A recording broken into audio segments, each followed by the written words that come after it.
Review agenda for additional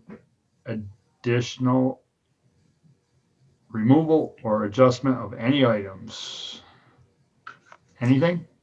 No, but this might be a good time to point out, if folks didn't already notice from the previous agenda, that we've added estimated times for the agenda items as a way for folks to be able to estimate when their item of interest might come up.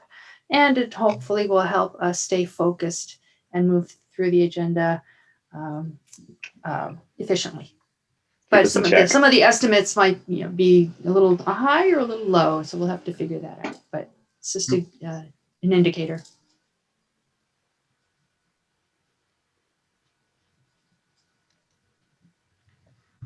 All right. Overview of Zoom meeting operations and procedures, rules for participation. Mute your microphone, wait to be recognized before speaking, all that good stuff. We ought to be used to it by now. Public forum, opportunity for those who are not on the agenda to briefly speak. Anybody? If I could add under the first item that I think we acknowledged that Darla will not be attending tonight. Michelle will be a little bit late. And I noticed that when I was reviewing the May 10th meeting minutes, that we had talked about adding an item on the agenda, a standing item at the beginning of each agenda for like a department head roundtable. And that did not happen on this agenda. So perhaps the next one. Okay. You were pressed for time. True that. All right. Public hearing, Water and Sewer District Annual Meeting. Review operating budget, upcoming projects, consider proposed revisions to the Bristol Water Use Ordinance, and general issues. Where do we want to start? With the budget? Online and in referenced in the TA report is an excerpt from the 2020 or 2022 or whatever year it was town report with the water and sewer annual report and the budget for FY21, and also included online. And Jen has a live link to a proposed budget for water district and the sewer district, both of which are proposed to be level funded this year. And I've made Jen a co-host in case she would like to share her screen. I unfortunately cannot share my screen. I'm not at home. We are stuck at baseball, so I'm removed. But so I can't share the screen, but any one of you that has the link certainly can. You got it, Ian? I can do it if you make me a co-host. What do you want to look at first? Got it. So we've got, which one do you want to see first, speaker? The operating budget, right? Probably water system. Yeah. Okay. Water budget. Okay. Yeah, we probably don't want to mix the two. All right, let's see if I can do this.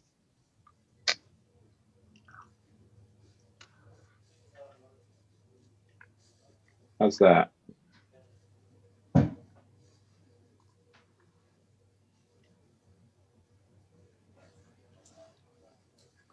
So that's the PDF version, but that's the same as the live link. It is? Yeah. Okay.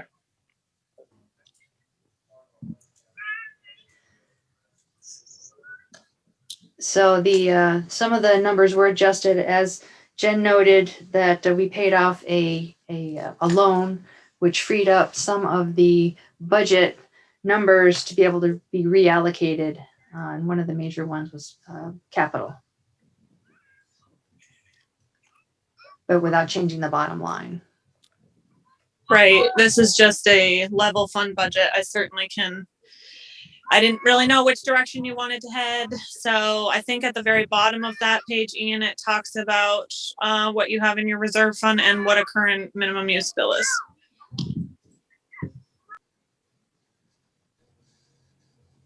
Okay.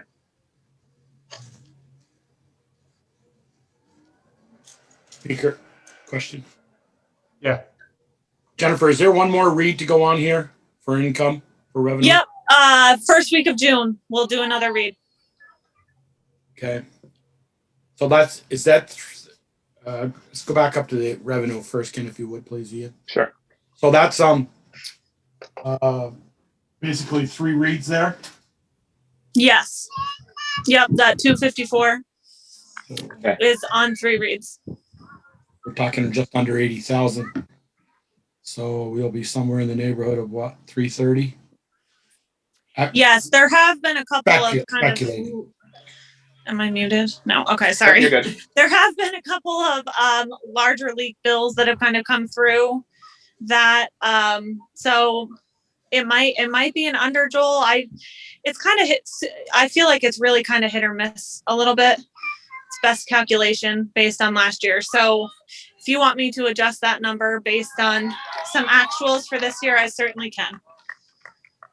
I was just trying to see I'm trying to determine whether what we got increased over 2 years ago before we had Woodland on.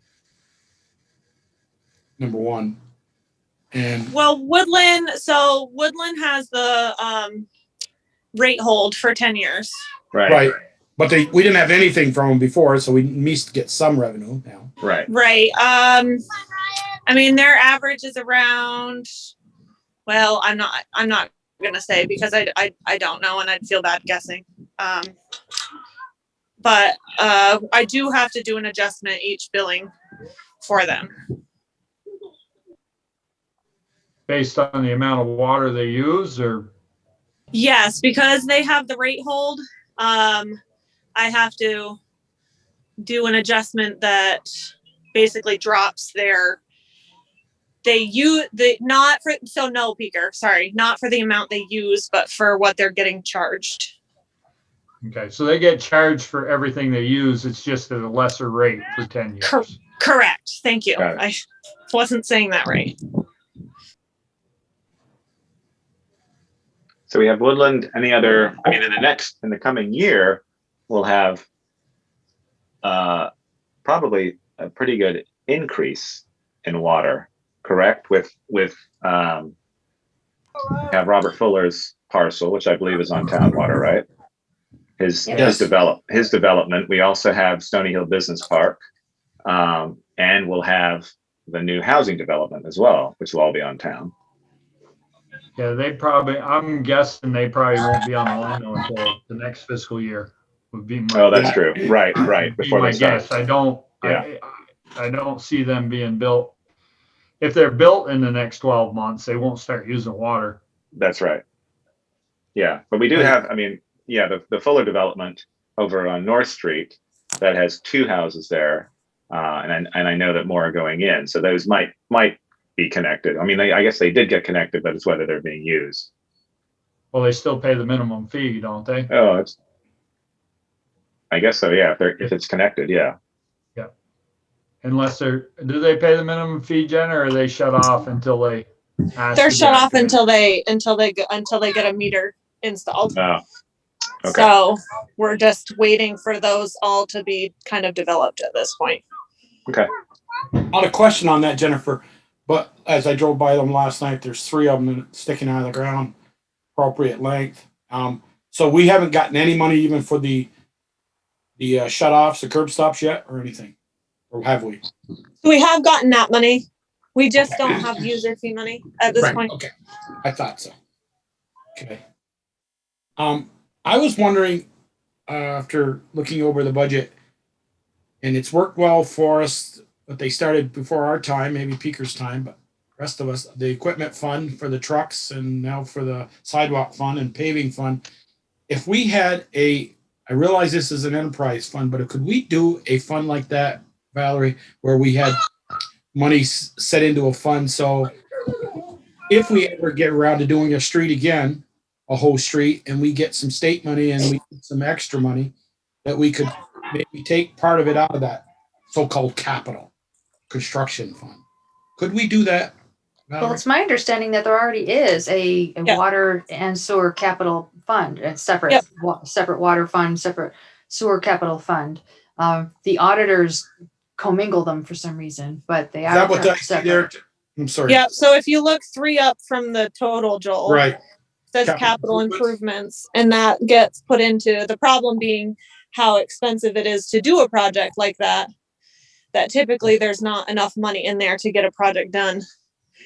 No. So we had talked, I believe, last year at this time about using it to do updates to the pump house and some bigger kind of projects like that still benefit the water system and don't necessarily need to be budgeted for and can use your capital money. Is that where the we're gonna vote on later, the generator coming out of? Yes. Yep. And there's So- a copy of that capital plan in that town report excerpt. Right.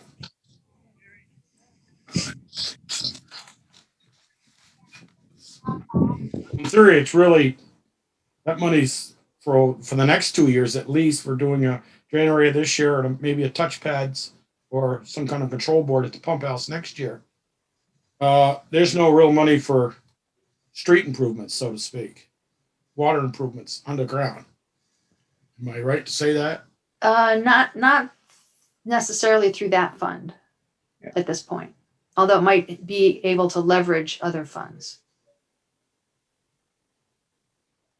I mean, you take a street that we've been talking about that I live on here, somewhere in the neighborhood of $850 to $1 million. And, even if we got half of that. So I'm going to ask the question, let's say the state comes down and we get a lovely letter in the August mail that says we've been awarded 50% of that project. Do we just say thanks, but no thanks, we don't have the other 50? Oh, we'll have to bond for the other. Mm-hmm. It's just like any other, Right. other project.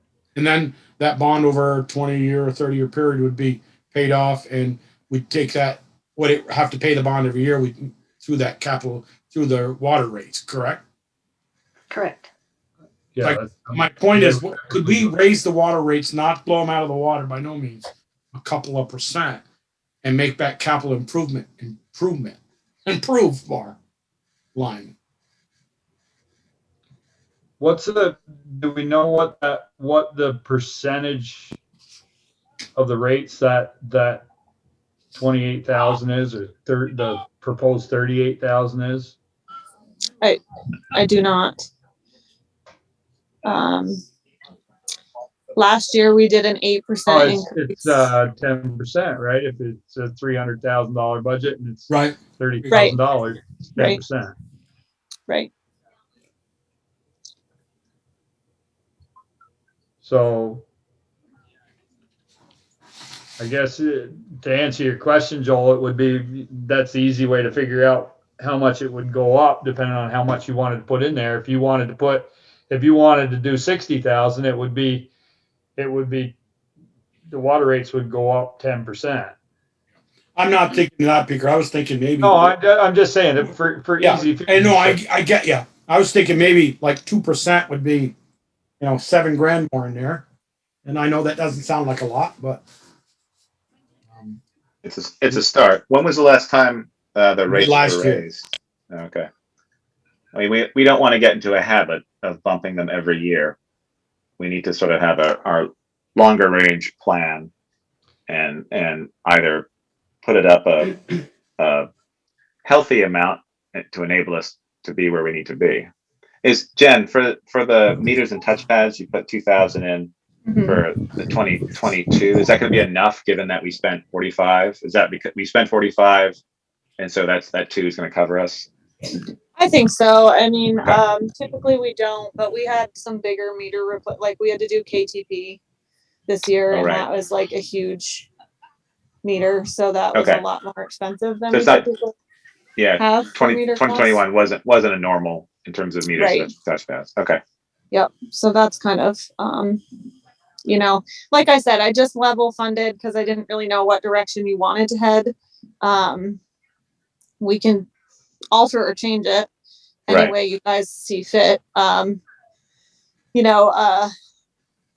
don't know. I think last year we did 8% because we needed to keep it kind of going on the up and up because of the expenses that we were running into for maintenance repairs. hard to guess maintenance repairs at this point. Right. So, Which it seems like we're going to have more of. I mean, we are going to do Right. some big changes to the system, but it seems like, given the age, it will continue to need repairs and money put into it. correct.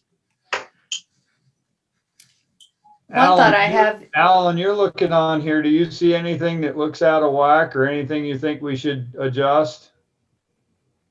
I haven't reviewed the budget entirely, obviously, but I just want to, I guess I'll chime in on the using the capital money for a water line project. I mean, you are on the priority list. We just got it this week. You're in the fundable range for the Pine Street project at $40,000, 0% interest for 30 years.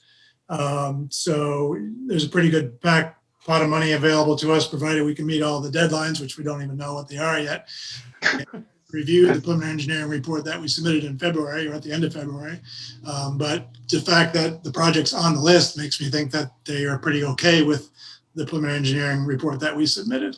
So, so I guess in terms of increasing rates to try to put any money toward pipe in the ground doesn't make a ton of sense to me, because it's really not going to make that much difference in your annual payment for that bond amount. If you put, let's say you put 50,000 in there and you wanted to spend that on the pipe project, it's really not going to make too much difference in your annual payment for that long-term bond project. And you'd probably be better off using that money towards unforeseen repairs that you might come up with a system that's 30 plus years old. So I guess I would encourage, I never try to discourage boards from putting more money in a capital improvement fund, because you never know what's going to happen next, especially when the system's as old as yours is. So as far as the budget's concerned, no, I don't see anything jumping out on the page for me. Yes, I guess I couldn't agree more with you, Alan. I thank you for that, and great we were on the priority list. And let's all pray if what we get through. But it's like the capital improvement one. We got 38.5 there, and we're going to approve something, we hope, tonight for the new generator that's going to be 10 grand short. So where do we pay for that? there's already money in the fund. So there's already a balance, and that's at the bottom. There's more than the 38 in the fund. Right. 38's going this year. Correct. That's new coming budget July 1. Okay, thank you. Right. That's the current balance. So we'll have about 180 once that goes in, correct? Yeah. Okay, right there, I see it. Thank you. I didn't see that bottom. It scrolled up. So one thought I have is to go with this proposed budget for this year and just keep going steady on our repairs and the projects we have planned. And next year, knowing or expecting that we're going to have some new connections, major connections, the business park, the housing, and other housing elsewhere in the district, that would be an opportunity to reevaluate the revenue stream. And from that, without perhaps raising rates won't be necessary based upon the projected revenue that might be coming in. And there's also going to be connection fees related to that. And other fees besides just the month-to-month user fees. I mean, minimum use on a house, you're only talking, you're under $400 a year. So it's not like it's going to set the world on fire by adding. You took the words out of my mouth, speaker. I was just going to say that more users is definitely better than not. But I mean, when you look at a minimum use bill that's down at the bottom there, you're talking about just under $80 a quarter. So, $75 a quarter, you're closer to. So you're not talking about necessarily a significant, unless they're going to use a ton of water, your revenues aren't going to change a ton. They really shouldn't, because they should be using all low flow fixtures and everything to conserve water. So actually, we shouldn't be giving them as much water as we are some of the older homes that haven't changed everything. And still getting the minimum, but it's not enough money to really, it's not a ton of money. Well, I mean, if so, that's true. It's a small amount, per house, but we've got, the Fuller property or development is like 5 or 6 houses. The new one at Stony Hill is 18. So that gets up into 7 or 8 grand, which is kind of nice. Yeah. And we have the business park. I mean, I guess the business park isn't going to be, well, depending on what we have. If you can get a brewery in there, that would help us with our revenue. But I don't know. We probably can't support that. But yeah, it's not a huge amount. It's true. I mean, I would say, if you figured, I would think 10 grand would be on the high side Yeah. without the commercial properties. Yeah. Yeah. Yeah. We definitely need more than that to keep this running.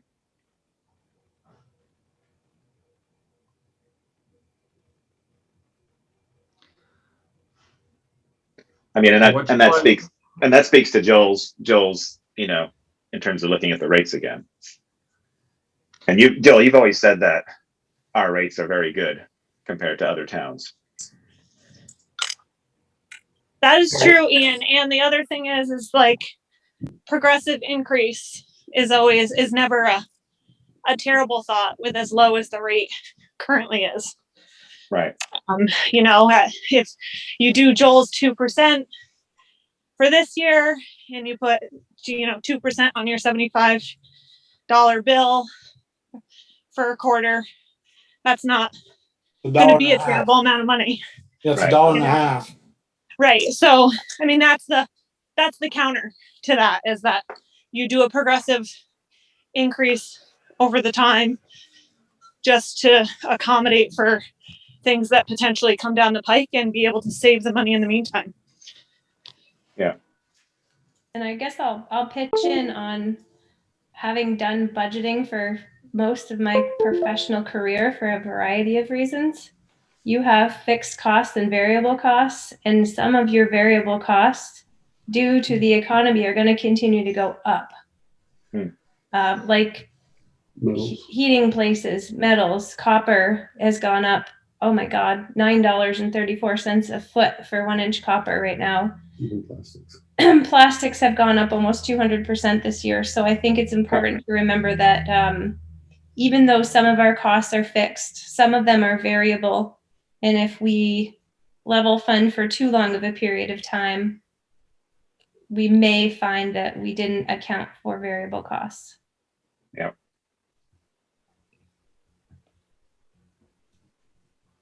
Do we have an idea of what a bond payment would be on $1 million, roughly? I don't. I don't either.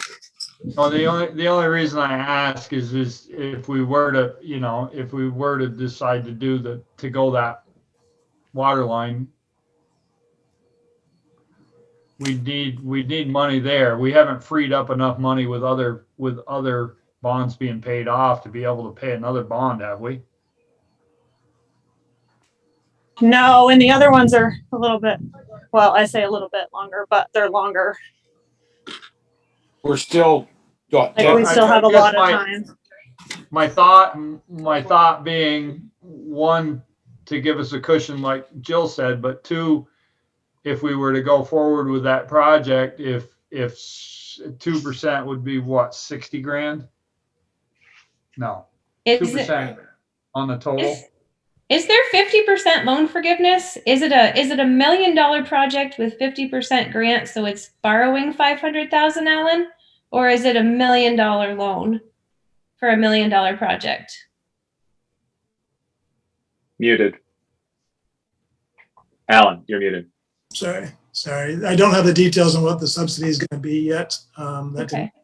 Didn't get a chance to look that over, but I think you're right, Jill. There will be some subsidy. $1 million at 30 years is $33,333 a year for 0% interest. So it won't be more than that. And hopefully,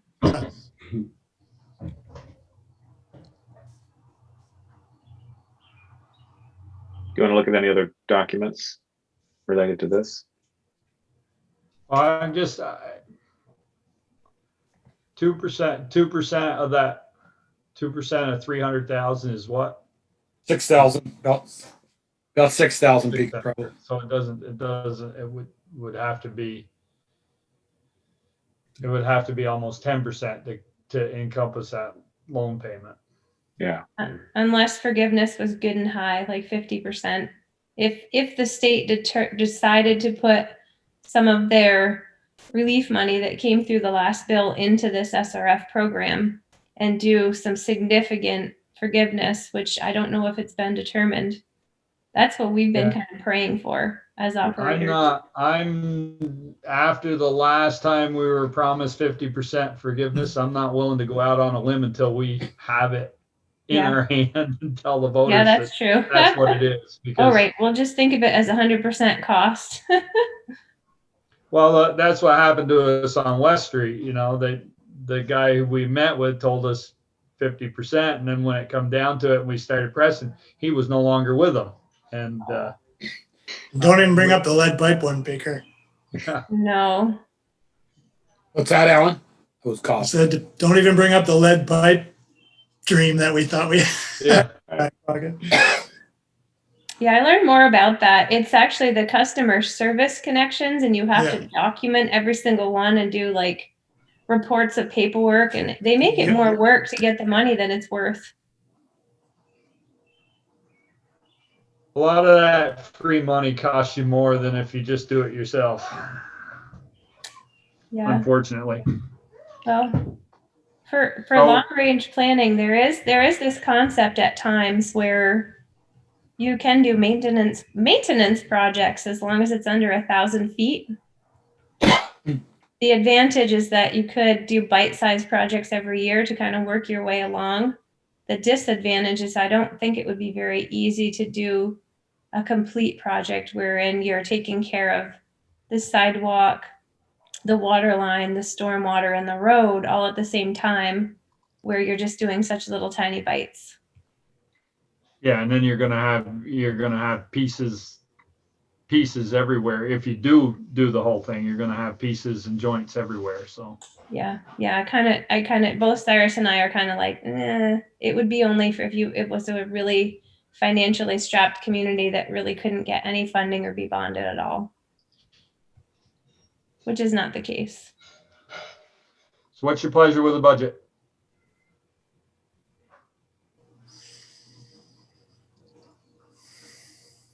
Only two of you. One of you's got to make a motion. Well,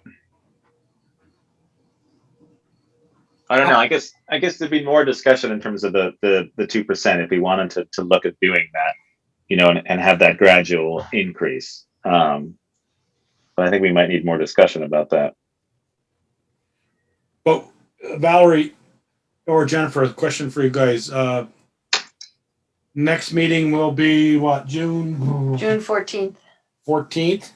Mm-hmm. Will we have meter readings done by then so we could have somewhat of an idea where our revenue falls to approve a budget then? It depends how fast we can move. We're starting June 7th.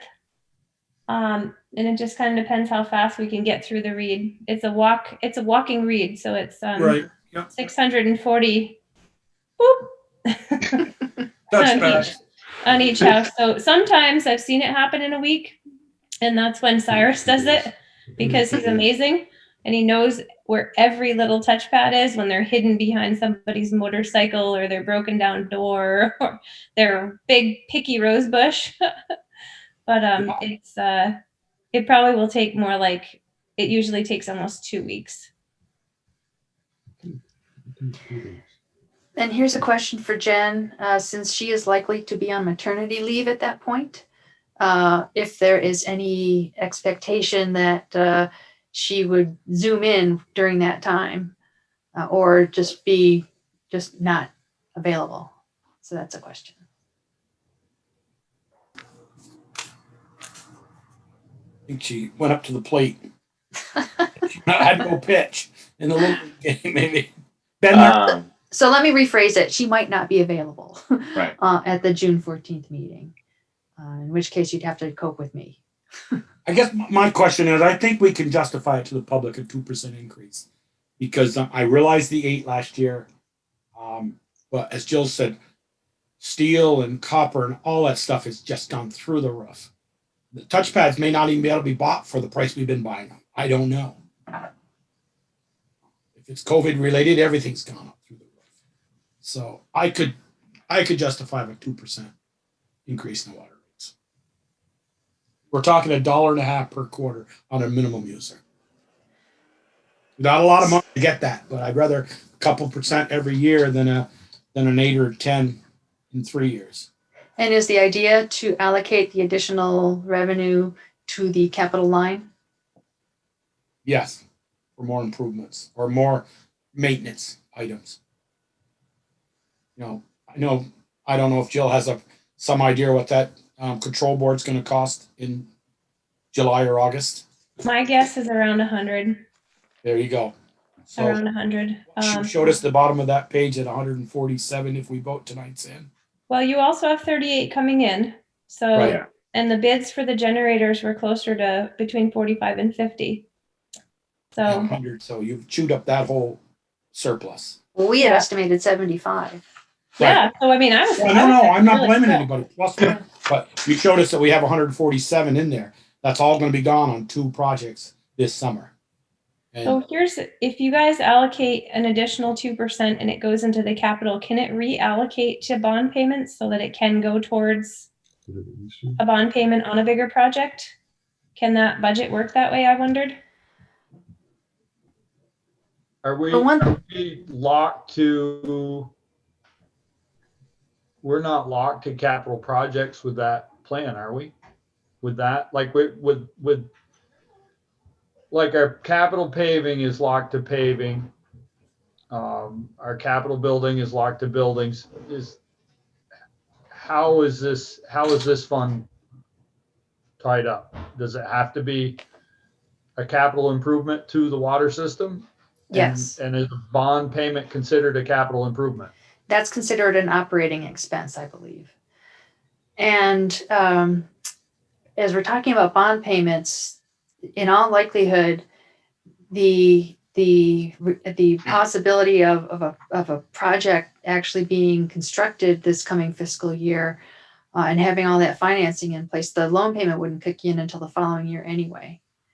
So And we're not talking about it coming out of this particular budget. At that point, we could reallocate the money. We wouldn't have to put all the money in that capital. Right. I think we're really talking about the next budget. For bond Right. payments. Well, I'm just trying to work through what Jill's saying. Could we take that money if we had it and put it? So the answer is if we put it in that fund, we can. But But we you can choose to always- put less in the next year. Correct. Right. I mean, just because we got to get a street done doesn't mean that we don't have other. Okay, Jill and Cy can wash their hands and put up their feet and be done with it. No, they've got other maintenance to do. Yeah. Their list is Yeah, I mean, with 60% of the water lines from 1905, there's just, there's things that go wrong. So it's having some money in there for maintenance. But the capital improvement plan is for the big bites. I consider them big, or not as big as an entire water line project, but I bet you we could have 20 water line projects, one every 5 years, and that's 100 years of projects just to get from the 1905 line to bond for that $30,000 a year, which is that $1 million bond. So I don't know, my brain just goes, wow, that's so much money to get all these lines upgraded. Yeah, it would take 100 years to do 20 line areas at one every 5 years. So Luckily, Peeker will still be on the board by then. they become the same time as our sidewalks because that's where we were at with that before we increased that. and Peeker or Alan, they can refresh my memory, or Jill or anybody here. Wasn't the guy who told us we could get 50% on West Street? We didn't get anything, but didn't they tell us our water rates weren't high enough? Not that Your water rates are very low.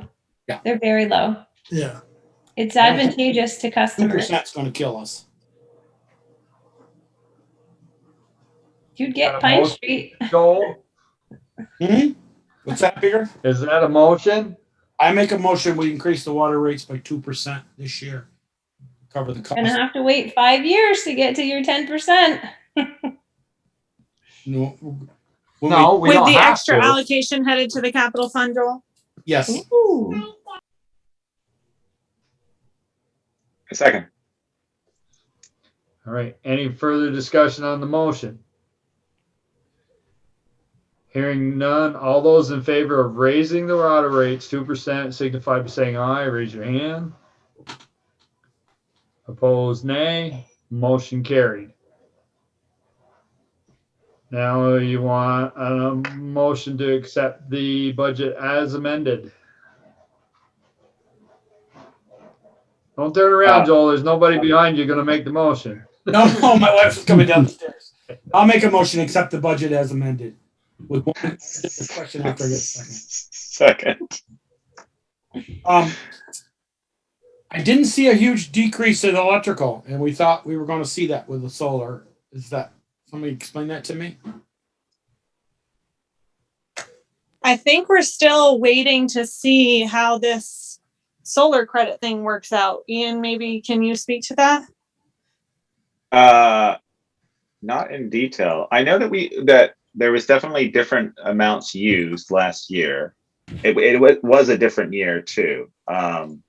I'd have to look at more details about it and just see why that hasn't decreased. It wasn't going to decrease a huge amount. It's a small chunk, but there should have been something I thought we noticeable. were in the neighborhood of $4,000 or $5,000. It's going to decrease. I'm saying, but maybe we have Well, here. Yes, it's that amount, but it's over multiple meters. It's not over one, and so it's a small bit for multiple meters.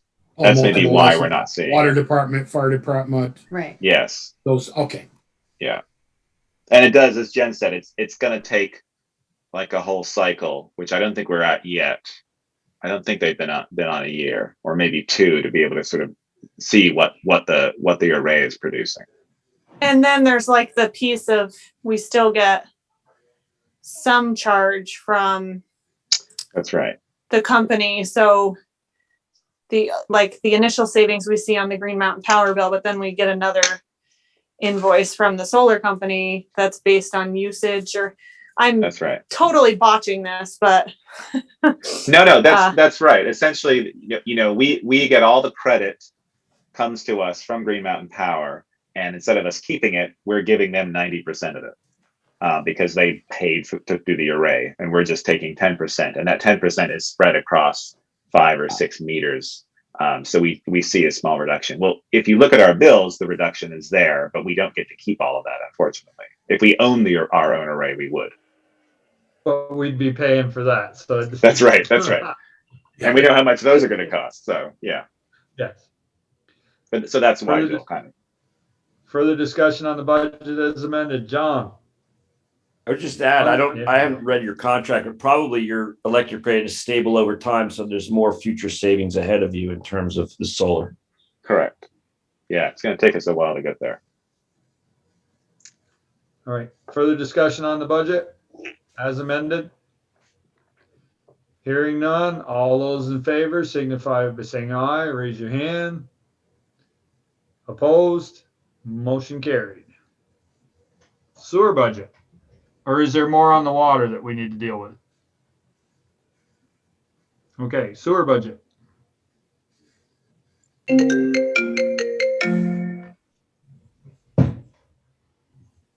hang on one sec.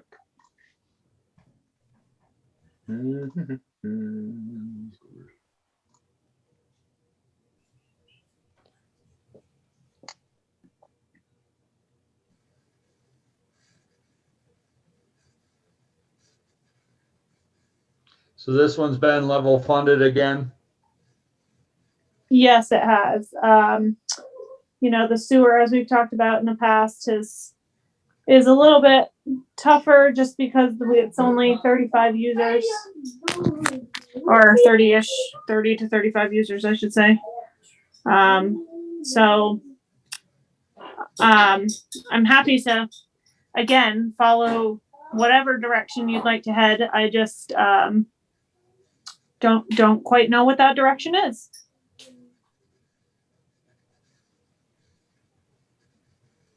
Jennifer, I have a question. That 49,763.08, that's for 3 reads? So it's like the sewer's a little bit off. So we just did a billing. So there'll be like 2 months that I'll put back, because the next bill they get, I think, will be like, let's see, it should be August. So it'll be for May, June, and July. So is that 49 9 months, 10 months? 10. 10? So you're going to add another almost 10 to that. So we're going to be a little bit above projected user fees. Should be. Potentially, yep. Yep. So that'll be a little bit better. Alan, on the is there a grant out, or was there going to be a grant out for that, what's that thing we've been wanting down there for years to, I want to say, break up or thin it out? Yeah, we applied for CWSRF funds, Clean Water Revolving Loan funds, to do the upgrade to the plant or a treatment system down there. Unfortunately, that didn't fare as well as the water project, so we are not in the fundable range. I haven't gotten the details of why yet, but I will follow up with the state on that. We just got that information this past week. Okay. So there's a lot of competition for that money right now. I bet. And Cy or Jill, I know you guys have come up on the maintenance. I know last year you said you did some new latches and the last concern we had was sewer or grease. How are we doing on grease still? Grease traps, I should say. I feel like the water quality that I see physically coming in through the influent structure that I look at every day and the slitter box that I look at every day are looking far, far better.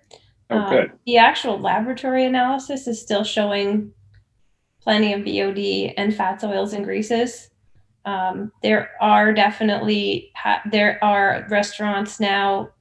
All of the businesses, to our knowledge, are having their grease traps cleaned out on a regular basis. So I mean, we're seeing that quality and that increase. There is a kind of small list of sewer over on the leach field of improvements that we'll be doing over the next couple weeks that are in the current fiscal year that we have the budget to do, just kind of fixing some risers and a few things like that. But I think more of just keeping this system alive if we are not able to do, which I think the treatment upgrade doesn't necessarily address, will be like eventually the splitter box will need to have some repairs done because the hydrogen sulfide is just eating away inside of that structure. So I think I appreciate that the capital fund appropriation is continuing to kind of sock away, because redoing that structure is probably not going to be $2 or $3 grand. It's probably going to be like 10 or 15, or it's going to stink a bit because it's concrete and steel and poop water. We did get that bank restoration done, right? Along the bank from over Main Street, correct? Behind Ivan Hendy's and Deer Leap, right? We had some slide there. Oh, that was years ago. Yeah, that was a couple of years ago. That one was cost effective. It actually looks really pretty and it's totally working. Okay. Yeah.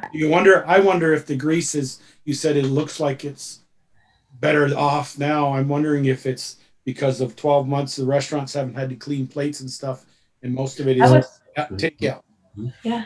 So since we've been doing the updated grease trap pumping things, every once in a while it used to solidify on the inlet side of the tank, and I haven't had that happen to me at all since we've started doing that. So as far as that is a good thing, because I'm not having to come in and find a little bit of a backup in the splitter box right there.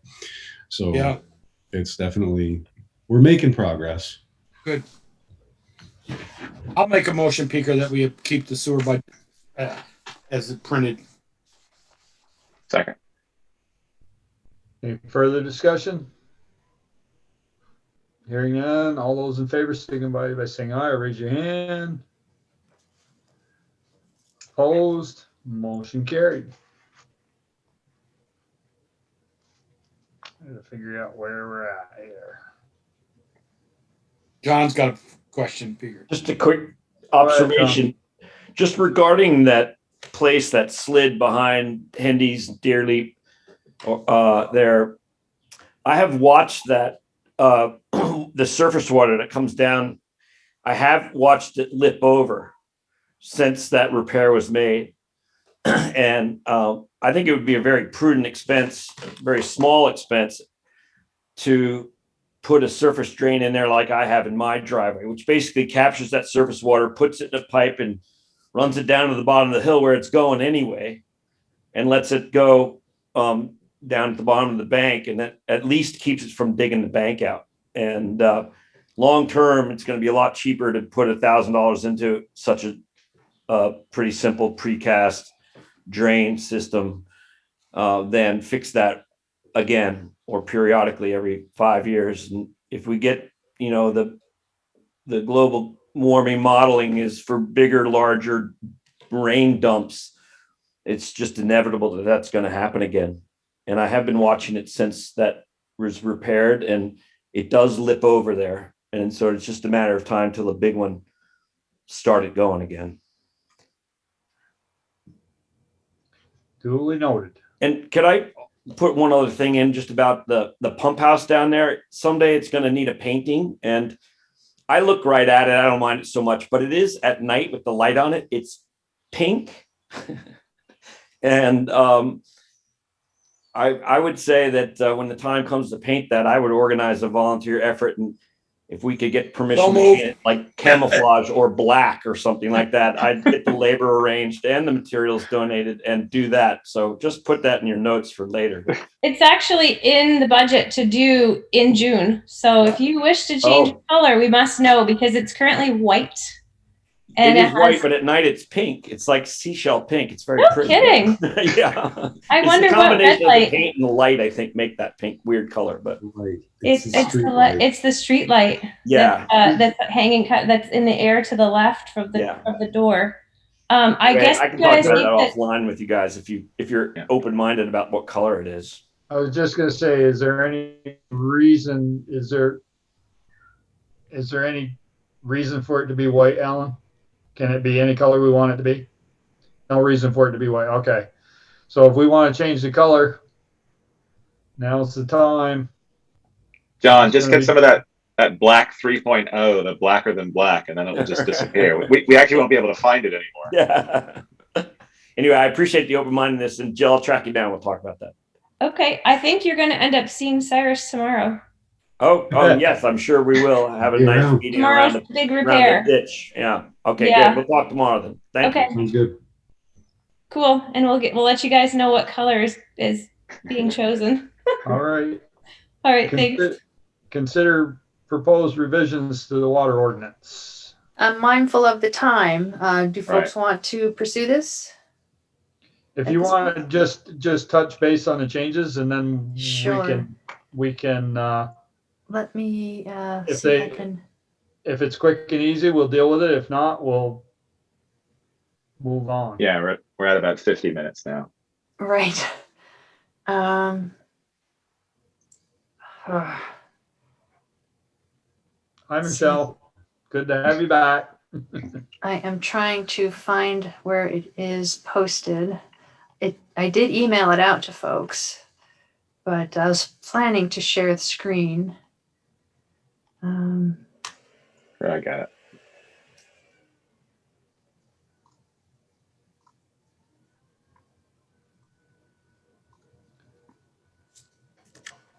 Okay. I got it now. Okay, thanks. So if you just scroll down through, I did update one reference to the water operator definition. It's listed above as just operator, but because I think we refer to the water operator, I thought it would be good just to clarify that the water operator and the operator are the same thing. And then scrolling down in materials, right, I think right there. Okay, we have, can you enlarge that a little bit? Sure.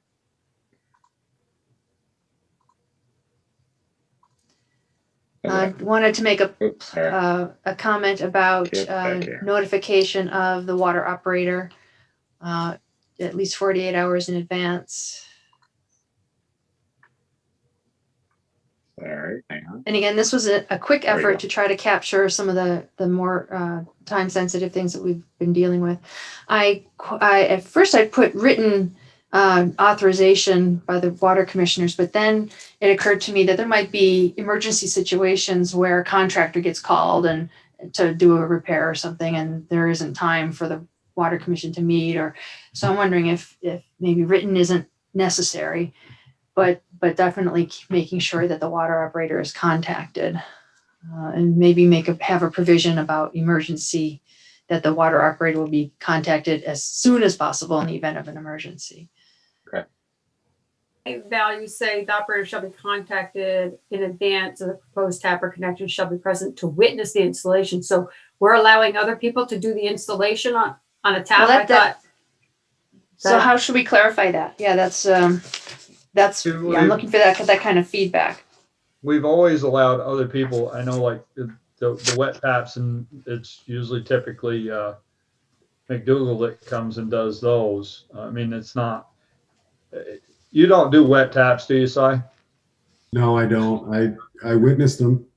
Right. So he's not set up to do them, so they have to be done by others. Okay. That's our preference. They are insured to do water taps. So if they screw up and we lose 100 feet of water main, that's on them. If you get a crack going down the whole thing after it happens, you don't want to be left holding the bag. I don't want to be left holding the bag. Yeah. So there are a couple of other places where the reference to contacting the water operator is included. Valerie, you could say or approved contractor, something to that sort. That it's not just, you don't really want somebody willy-nilly digging into the water line. Right. You kind of want to have a contractor that's known and approved by the town. How do they get approved? That's tricky. I don't know. I was going to say, if we're going to put in there approved by the town, we need Can to you have roll some. back a minute? Sure. Wondering, by a little bit more, about the 48 hours. Okay, right here, 4.07. Is that a reasonable expectation? Well, I've read that one. I read the one up above it. I build a house out in the middle of a field, and I dig 200 feet from my house and put a garden hose or a plastic hose, and I leave 10 feet from the water main and call SI within 48 hours to come and call whoever's going to do the wet tap and do that. But we didn't see that plastic line I didn't see anything where it says we have to see it from point A to point B in the ground. I mean, I'm back to, i.e. the electrical line or whatever you call that side in the ground. Tracer wire. You know? Yeah, we've got a couple of them missing them now. Right. I still don't see that in there where, I'm digging over at Hip on North Street here on where Fuller's are, and I'm digging, 200 feet from the water line to a house, and I leave it 10 feet from the curb stop and say, okay, I got to call. And they'll say, can I know you won't do it with a sewer operator and an engineer. When you got to put a mound system in, you don't bury them, do you, Peter? And the engineer looks and says all the pipes are right. How about we add a statement that no excavation shall be covered over until I'd like to say, no verified. Water excavating, no operable water line to the. All lines shall be inspected by the operator. There you go. Prior to being covered. Yes. Great. Like that. Burial. We're burying things now. Possibly people. Well, what do excavators and doctors have in common? Bury all our mistakes. Yes, sir. Right. And Jill, didn't you had an addition as well? I saw via email. Oh, and some people, you hear the word valve, and a lot of people think of valve, they think of the system valves, those big round tops that you see in the road. They don't necessarily think of a curb stop as a valve. Which is amazing. Which is totally the town's part of the water system, and nobody should be touching a curb stop without an operator present. So many people go, oh yeah, we just turned it off, or oh yeah, we just turned it on. And I went, excuse me? Why? You don't own that. It's not yours to touch. Okay. So moving down.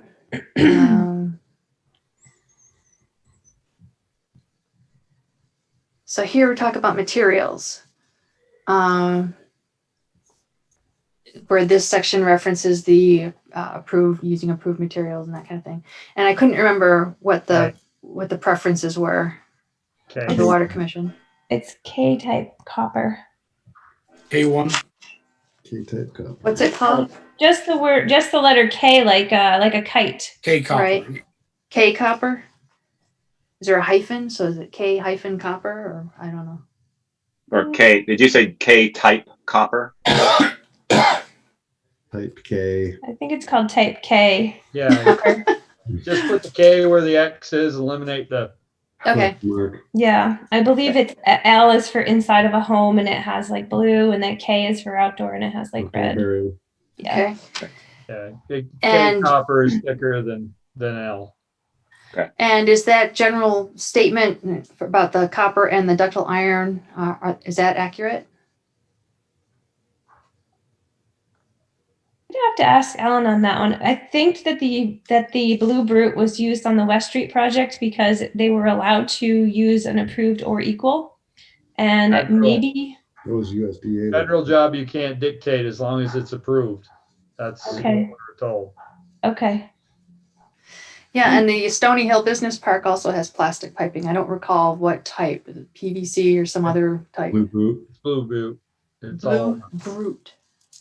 Speaker, even though we didn't get any federal money on that, they could put plastic down. And we have $500,000 of federal money. No. When West Street, when we were promised 50%, we got zero.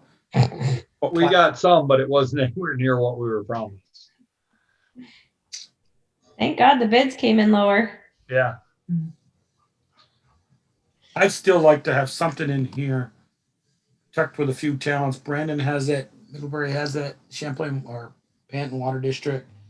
If the house to the road is over so many feet, and Middlebury's is 200 feet, then they've got to put a, what'd you guys put down there on the bottom of Stony Hill there? Help me, over here by the trailer park, you put a Meter Meter pit. pit. meter pit. Meter pit. They don't allow them for these long runs, 500-600 feet from the curb stop to the house. Not that we have that many, but we're in there. Oh, Brian Hill approached me about wanting to hook his farm up off Plank Road. Wow. Has he come in and applied for a permit yet? That would be a pretty significant water use, guys. He was saying he wanted to do a 2-inch plastic pipe from the spout on the end of Plank Road next to the hydrant all the way down to the barn. Wow. He I did don't know. come inside and he talked to me and I told him to call you. Yep. And I said, if it's something you want to do, you got to go and you got to get your permit and you got to submit it to the board and see if you get The approved. only thing I did say is that would be a wicked long service. I'm Well, guessing. I propose a meter pit right off the stub if he's going to do something like that. So we are metered right there where it's connected. And if he's got a problem, we can let him know and say, hey, you've got a problem somewhere. We're going to shut you off until you figure it out. That's a good idea. And then he's Because I'm responsible. guessing that's going to be if he does end up doing it, it'll be plowed in. It'll He be wants to do the plowed in HDPE Yeah. pull it type situation. Do we, Val, or if we did that, do we have to go before the voters again to expand our district? I don't know. I'm not familiar with that geography. I can't remember how we did it. Michelle, maybe you can fill me in how we did that with, because Woodland Apartments is out of the district. The district was expanded. Right, to Gotcha. take that in, but not Right. down Fort Hills Farm. Do we have to expand it? And do we have to have voter approval? I don't know. But Joel, if he's running a service from the end of the current district to his property, if his service is starting at the end, it would be the same as a new service coming on within the district, right? I'm not sure because I know Because like your Bouvier property would be, Huh? someone's gonna tap on there, where's that? and that's currently in the district. So if he's doing it the way that I'm picturing that Cy is talking about it, He's not actually extending the main. He's just hooking on at the end of the main and creating a service from there. Correct me if I'm wrong, Cyrus. Then No, that's what he wants to do. I would think it would be the same as somebody. Because So in other words, from the end of as the long line. as long as the connection is within the district, then that's the, That's what I was gonna As say. I long as assume the he's still connection in and the district meter is then. in the district, we're good. I guess I that's think- how I was interpreting it, but I see what you're saying, Joel. Well, and I don't know if all the property he's got to go across is his or not. Yes, it is.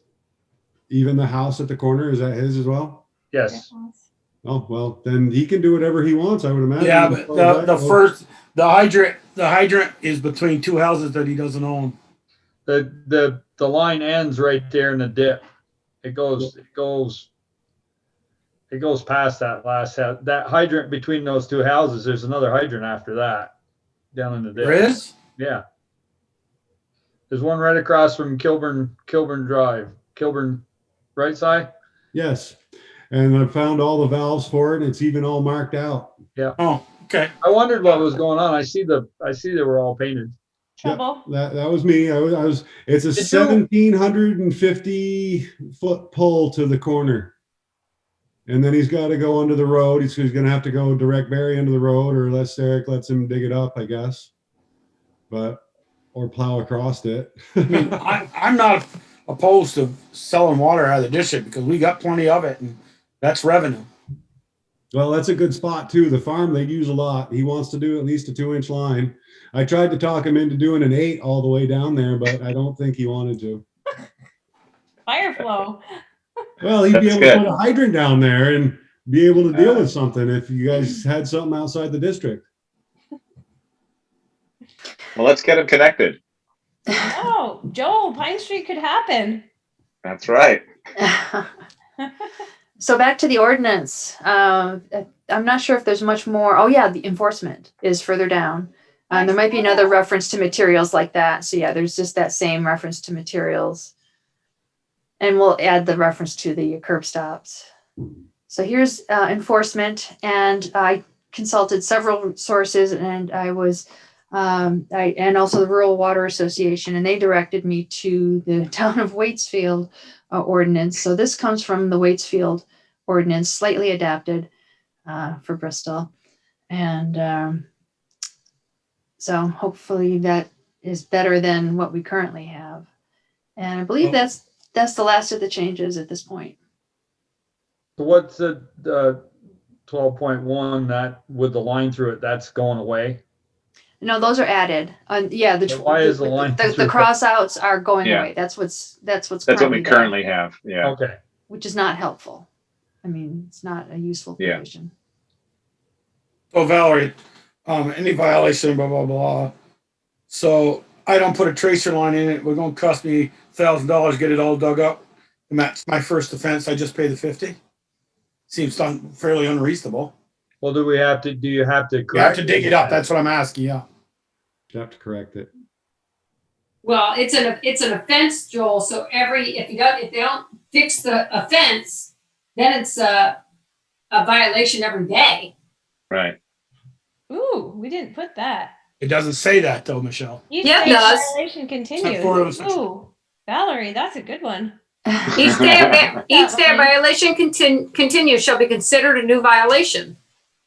That's meaningful, Okay. girl. Wow. All right. Okay. I didn't I would catch so that, fix it. Michelle. I'd be like, fix it quick. It's $50 a day. Although I'll be honest with you, I don't understand what that last sentence in that section actually means when it says offenses shall be counted on a calendar year basis. That means that each calendar year, if they have a new offense, it means that each offense for that calendar year, the next year will be a different offense. I mean, Well, that different doesn't year, seem to be different consistent offenses. with the each day of violation. It's like, I don't know, do you get a reset after a year? I'm inclined to want to take You that don't have a out, but compounded charge after a year's worth of offense. that's what was in the That'll- Waitsfield ordinance. Yeah, I think if we keep it as each day, you can probably take that out. That would be my thinking. So the I next mean, step, if the select board wants to, or the water commission wants to continue this, The next step would be to have a hearing on it, and that would start the official process for adoption. And then there's a pretty specific process for amending ordinances, including the hearing and posting in, I think, 5 places and publishing in the paper. And then once approved, I believe it's not effective until 60 days. So this is a quick effort to get something in the ordinance. And my other question is, how far do you want to go? Because do you want to do a complete overhaul of the ordinance or tweaks kind of like this approach? Or because I saw Therese had a file of water ordinance changes, and she was taking a pretty thorough, comprehensive approach to every section. So I wasn't sure what the goal was with updating the ordinance. I think we need to get the issues that we've been having problems with, we need to get a handle on them. And Yeah. this is probably the easiest way to do it and the quickest. I Mhm. mean, it's not, is it cost effective if we have to have, the hearing is just like what we're doing now, right? I So believe it's just- so. It's just the publishing of the notice that's gonna cost us. Right. And then after it's adopted, I believe another notice in the paper alerting people that it's been adopted and it's in effect after 60 days, if not petitioned. So yeah, there is some expense, and time. But then there is also if we don't do anything. Well, if we don't do anything, we're in the same boat that we're in right now, so. Right. I mean, I would be inclined to move forward with this. Yeah. Valerie. Get more. Oh. Tasha. I think they have that calendar year in there because if say this year they do have an offense and then next year it kind of restarts itself. So they're not, if they have 2 offenses this year and then next year they have another offense, it keep going at 250. It starts back at 50. I think that's why, but that's it. So it's not a big hit if they have it in like next year. Yeah. It's just $50. Day. Oh, for a minor offense, it would reset. They wouldn't be popped for the 250. Right. So if they had an offense this the- year, but then next year they had their 3rd offense, but it's really their 1st offense of the year. So it would just start off again at 50. So it wouldn't be because it wouldn't be the same offense that had been reoccurring because. Right. I'm assuming that's what that means, but Right. So would it All be prudent plan- to run all- this by the town attorney? Maybe get his opinion? We're all playing lawyers again. Yeah, I think if you have him look at it and then any more feedback from Jill or Cy. And it looks like, I mean, Val, does this cover everything that the issues that we've been having over the last few years in terms of these changes? I mean, especially the offenses. I think that was one of the biggest thing in terms of getting a handle on that. Right. We just have to look at the language a teeny bit more so that it Yeah. specifies rather than just new connections. There's a lot of repairs that occur Right. on the customer side that we just find out about them as they're doing them or after they've done one that was done last year. We listened to today with Aaron from Vermont Rural Water, and he goes, "Oh yeah, that sucker's still leaking on the other side. Now I know why you're so mad that you weren't here that day." Yeah, and it's plastic, so it's harder to hear it and find it. Oh boy. You just work back to the main. What was it, Jill? Plastic? The customer side is plastic. Our side is probably some old metal full of holes. You mean from the curb stop to we're metal and the plastic from the curb stop in?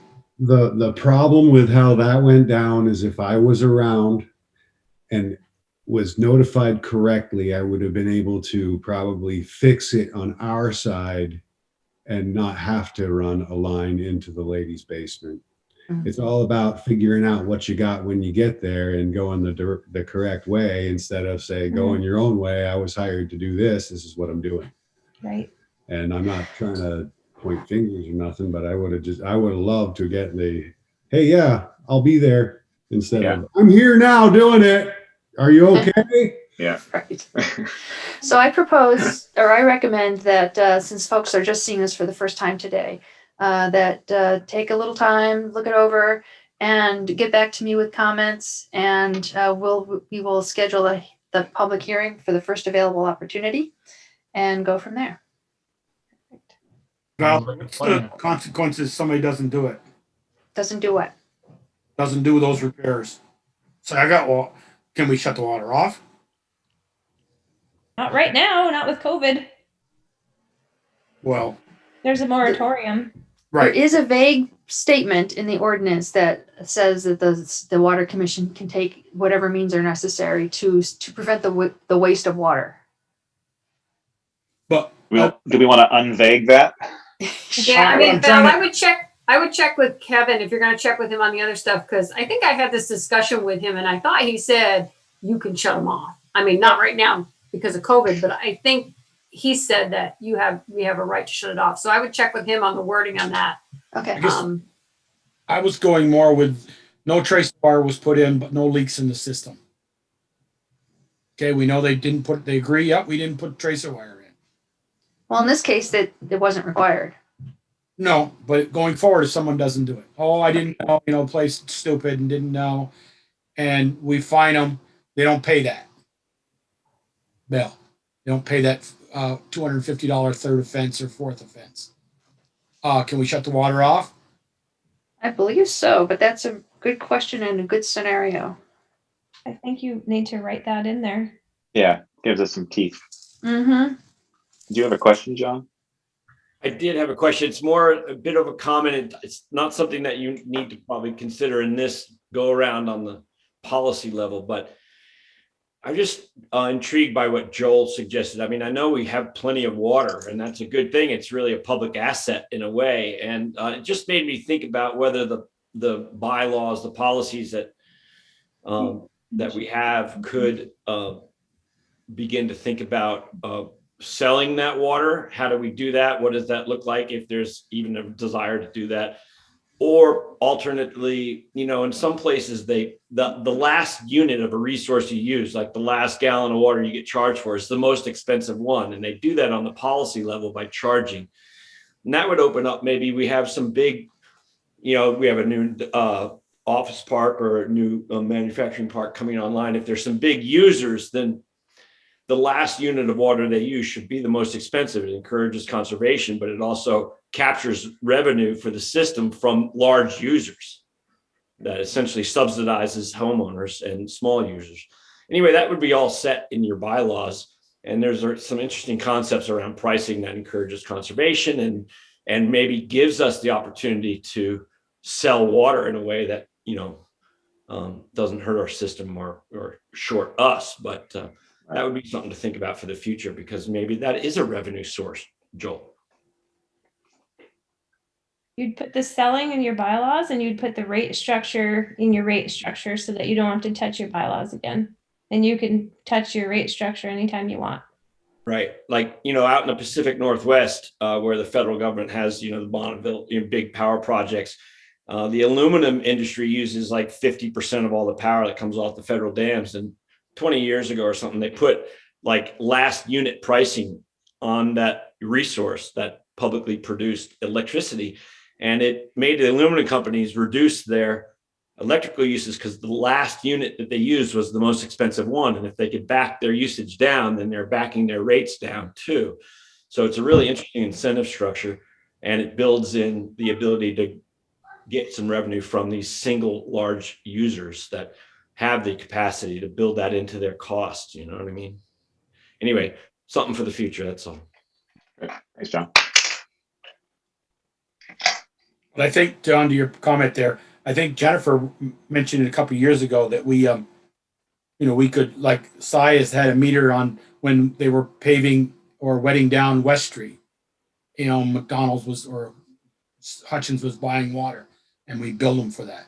And Jennifer mentioned it about filling swimming pools, and we bill them for that water. If they hired somebody to come in with a tank truck to get water from us, we would bill them for that water. So I think in theory, we have some of that rate structure already.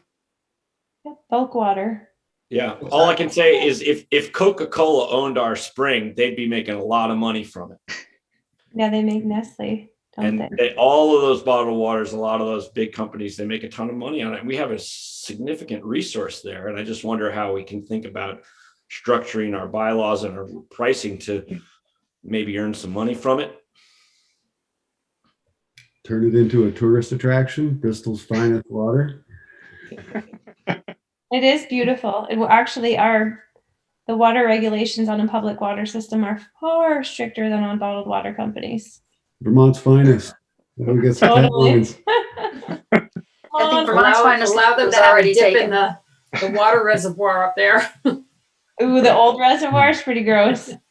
I didn't get a chance to review what Valerie had sent, but the only question that I might have is that do we want to consider that an application process needs to be done for a repair or a new connection? So and if that's in there, great. Like I said, I didn't get to read it, but I really think that that's going to be the saving grace for you all, you know, and hopefully alleviate a lot of the things you're talking about, Joel, which is that, you know, someone who already is connected to the system, it doesn't matter if your service is leaking, you've got to come to the office, you've got to get a permit.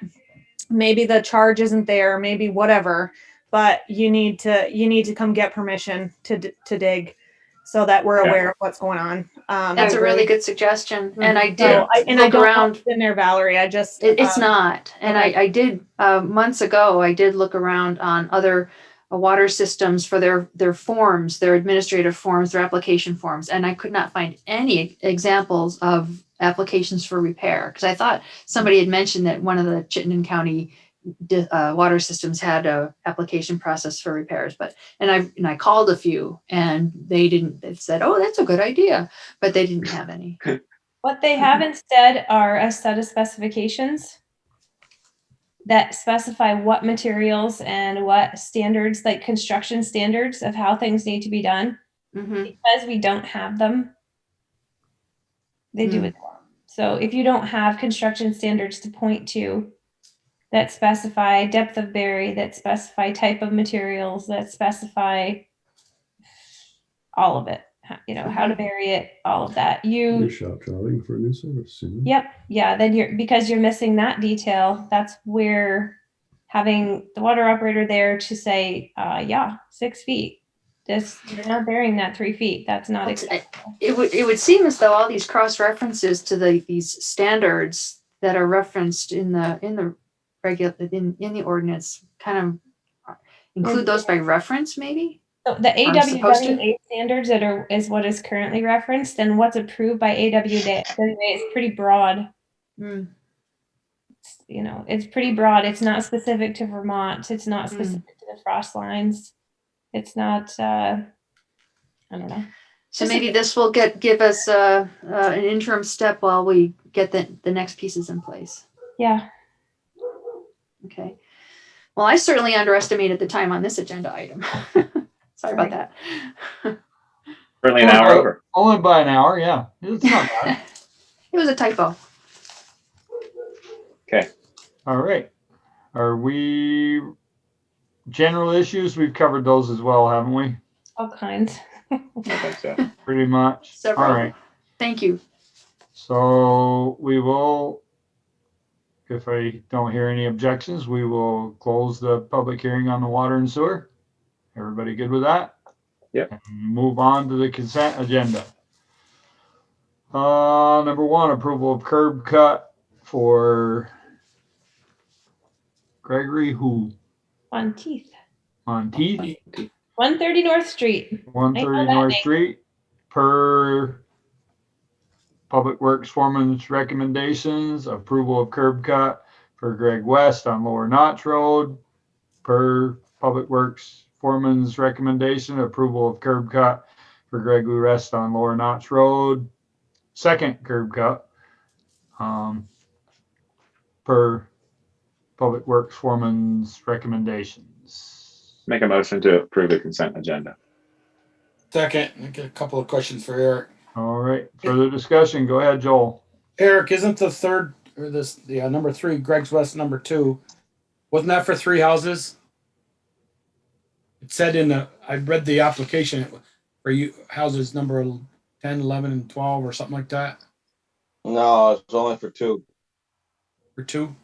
I thought one of those were for 3. I He just joined, he ended up joining those two. He originally had these all in, and Eric stopped him and made him join them because he didn't have sight distance. Is that correct, Eric? Correct. so there's only 2 per driveway, Eric. 2 houses per driveway. So they're not going to be a street or lane or anything named. Not going to go. The one across from Johnson Drive, that one there's like 6 houses on that one. The second one that's up on top of the flats across from where the bus driver there used to live. Yeah, Phil Dorenza. Yes. There was 2 houses, 2 lots there. Each of that lot had a driveway. The driveway that was more south or more north didn't have the sight distance to the brow of the hill. So I made him join one driveway for 2 lots. So they split now. The driveway's right near the boundary line of the 2 lots. So one goes left as you go in, one goes left, one goes right. So For lots 11 and 12. Lots 11 and 12. Yes. So So this map we're is for the third one, the third consent agenda item. for the yellow. Yeah. In the yellow. So that's 4 units, right? 16, 15, 14, and 13. Right, 13, 14. I just asked Eric, you said what, 20 foot wide or 20 foot back? And what was the width of the driveway going to be? Had to be 20 feet wide, but back and then go back in the driveway. I don't know, 20 or 22 feet, something like that. Basically to allow 2 cars there at the same time, one coming in, one going out. I don't like this at all. That's not really wide enough. I don't think 20 feet road, not a driveway. This is a road. 4 units is wide enough. It's going to need a street name. And it needs a street. Road width is only 22 feet. I was just Well, then gonna let's go say, 22. Jolie, our driveway was technically 22 feet when it was built. It's probably not 22 feet now, but that's what it is. And that's what the state allows them to put in. I'd like to, then let's go 22. Wait, now hang on just a minute. You go just down the road to the intersection and head south on Carlson Road, and you wanted to narrow the road up to 16 feet last fall. And that's a road. No, I did not want to narrow it to 16. I wanted to narrow it off from 25 what it was. Just There's only 20 feet of culvert in there that we're not doing any of these lot owners any due diligence later on when he sells those lots. We hear it from the people at Broadview Estates. We hear it from Heath Road, that the road isn't wide enough. They wanted the town to take it over and blah, blah, blah. We have no say other than the entrance. Yeah, we can only go back to the right away. That's it. The condition, the recommended condition does say a minimum 22 feet wide by 22 feet deep. Thank you, Valerie. That's at the end though, right, Val? Isn't that where Eric says at the end he needs to have it wider for 2 cars to pass? Right, at the junction with the road. Right, at the junction. Yeah, the throat. But then they can narrow it up to 1 lane if they wanted to after they get in there. Right. Mm-hmm. Why do we have some developments they have to have a cul-de-sac at the end and the whole bit? I realize That's a state thing. I'm not It's sure. the Act 250. I don't think that's a state thing, Michelle, but I'll let you. It's the Act 250 thing, Joel. I don't think we're doing any justice to those people who are going to buy those. I've learned a lesson from Broadview Estates. Those people would love that to be a town road and never put in as a town road, not wide enough. This one isn't going to be either. Well, we're not going to take any of those roads over anyway. No. But you're going to drive a fire truck all the way back out of that driveway, Peaker, all the way to lot 12, 13? So all of those issues should have been I addressed know. when the lots I'm were backing in there subdivided. now with a dump truck, so I don't see why backing out with a fire truck is gonna be any different, but that's okay. Okay. What were you saying, Val? I don't remember. what Those it was. issues should have been taken care of when they All right. subdivided it. Right, thank you. Thank you. At Planning Commission, you're right, Michelle. I would just like to see it 22 feet at the road. That's what it's Well, called. I can tell you on our road, there was supposed to be a cul-de-sac at the end and there never was one put in and the state didn't do anything about it. And the homeowners didn't do anything about it Yeah. either. Any other questions, Joel? I do have a Nope. question. The one on North Street, Joel, that's not the lot you guys had for sale, is it? Yes, it is. It is, I'm okay. gonna abstain from I was this. when I was looking at the map, I was trying to figure out if that was the right lot. So they're putting up a duplex in there or 2-unit. I guess so. Yeah, Well, that's I guess. So you seconded it, but you want to abstain? Why do you need to abstain? It's not, you don't own it. Right. No, I really don't, but I was just gonna make it clean, so that's all right. Further We'll just discussion have on the record show consent that you agenda. acknowledged. Okay. Further discussion on the consent agenda? Hearing none, all those in favor signify by saying aye or raise your hand. Opposed? You're opposed? Yep. I oppose because of that third one. Gotcha. I'm sorry. Motion carried. Yep. Onward.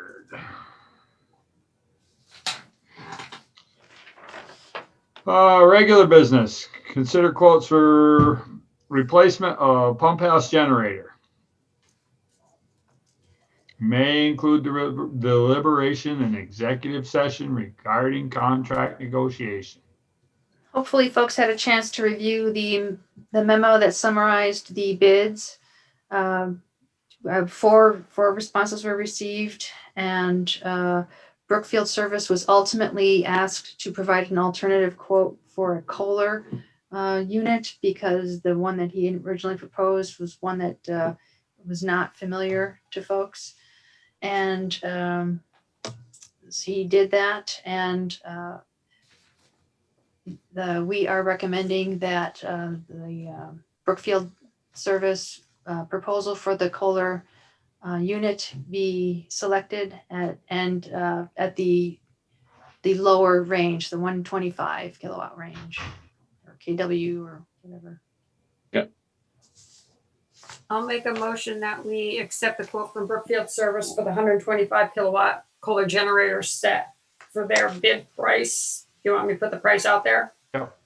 $45,095 with the 2,500 comprehensive 5-year warranty and the twice yearly maintenance at $1,018. Second. Further discussion. Jill, thank you first of all for answering my questions the other day. I texted you back and thank you for looking into a Kohler. And you had talked about what was it, a couple of $1,000s more for 150K? What was interesting is when we got the the Kohler bid from Brookfield Service, the Kohler 150 kilowatt was $7,000 more, which wasn't consistent with the 150 kilowatt bids, the increase in cost. It was still less expensive than the other bids, but it just didn't seem right that it was $7,000 more when everybody else, their bid increased by $2,000 to increase the size. Right, from the Generac and the other one, the Blue Star. Yeah, so it seemed inconsistent. But furthermore, I actually had a very good conversation with Alan Heisinger just to say, okay, the only potential upgrade that we could see happening at the pump house would be for having to remove some type of contaminant in the drinking water that became known years from now, but less than 25 years from the end of this generator's life. So that would, at this point in time, as far as treatment is concerned, be adding granular activated carbon, which is what the UVM students had done a design for in their mock design presentation for the removal of PFAS. Not a contaminant we have an issue with in Bristol. But I imagine over the next 25 years, something will magically get into the water and need to be removed. granular activated carbon seems to be removing most of these drinking water contaminants that are of this nature. The pump to go through that is very low in horsepower, so wouldn't use a lot more energy. My second question was, and I asked Valerie this question too, do we expect more than a 10 or 20% increase in the size of the water system and the water use in Bristol, whereas we would at any point need to consider increasing the size of the pumps? Well, that's what when we were talking about, selling more water, maybe expanding the district and the stuff in that. And, I don't want to build something now for now. I want to build something for 25 years to, year 20 to 25, we still got capacity to, we made a provision for that and it can handle the extra 25 kW. That's only 4 years away, Joel. No, 25 years more next. Oh, I thought you said 2025. No. So close. Here's 20 and 25, Michelle. Oh, okay. Into this new generator.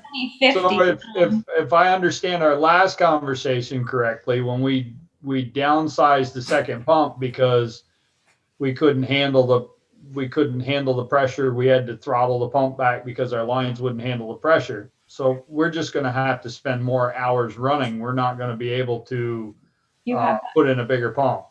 You have that correct. So what we would have to do is the existing pumps that are there are currently running 4 to maybe 8 hours a day. When we had some larger leaks, ones that were quite significant and have been fixed, we might have a day or two each week that we're running 10 hours, which is a lot of runtime and, consuming another 100,000 gallons a day.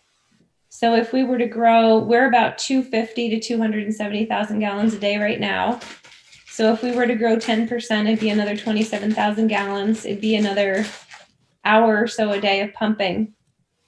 It's that still fits within what that generator is designed to do, which is if both pumps were going to run at the same exact time, plus the low lift pump, plus every single light switch on and the chlorine pump going and everything that we have in the pump house. So I was just concerned that if we had to add filtration and pumping for the filtration, that we wouldn't need to increase the size of the generator to run everything off of, off the grid. Okay. So we have a motion and a second. Any further discussion on the generator? Can I just ask that we already pay for an annual service fee through Brookfield Generator for the other generators that we have, like at our office and through the fire department? And they also currently do go to the pump house. On the same. So is this something that's going to be totally separate and cost more money? Or is that going to be part of our other annual service that we pay? It replaces the current maintenance fee, annual maintenance fee, the 1,018. It does not replace, we don't have a warranty on our current generator. Not the warranty though, the service, because Yeah, the warranty and the service were two separate things. Yeah, I don't know what the service bills look like right now, Jen. I don't see them. But if the one that we get right now is around $1,000, then it just replaces it. If that's more or less expensive, I don't know if they were trying to lock in some type of rate or if that's just what the first year is going to cost. I guess I would just say that when we get the service one for the other two generators, we make sure we're not getting double charged for the water. Can we ask them that? Only Before we go ahead and say, let's go with this, can we say, okay, you already come for this. Is this all part of the same invoice or are we going to get charged twice? Yeah, I mean, we can certainly just keep a close eye on it for when that new one comes in, our annual one for the fire and the town office, to make sure that water's not included on that, knowing that we're going to install this. I'd almost want to check now before we get the bill and then say, well, wait a minute. Yeah, check the bill and see, are they giving you one bill to go to all three on the same day? Well, it's like it's an annual thing. So we pay Brookfield to be our service people. So we pay them one fee in the fall that's split between the town office, the water department, and the fire department, because those are the three places that have the generators. Yep. So that's why they do come service our generator. Yep. So what I'm asking is this kind of taking place of that and going to be its own little service, or is it gonna be part of what we have going? I'll ask Jim to put it in writing what it is. Just because I don't want to get double dipped is all. Oh, me Good neither. catch. I can ask Jim to look at the current billing and to let us know what the proposed future billing would look like. So we want clarification of that. Yep. And then, but we want clarification of that prior to awarding the bid, correct?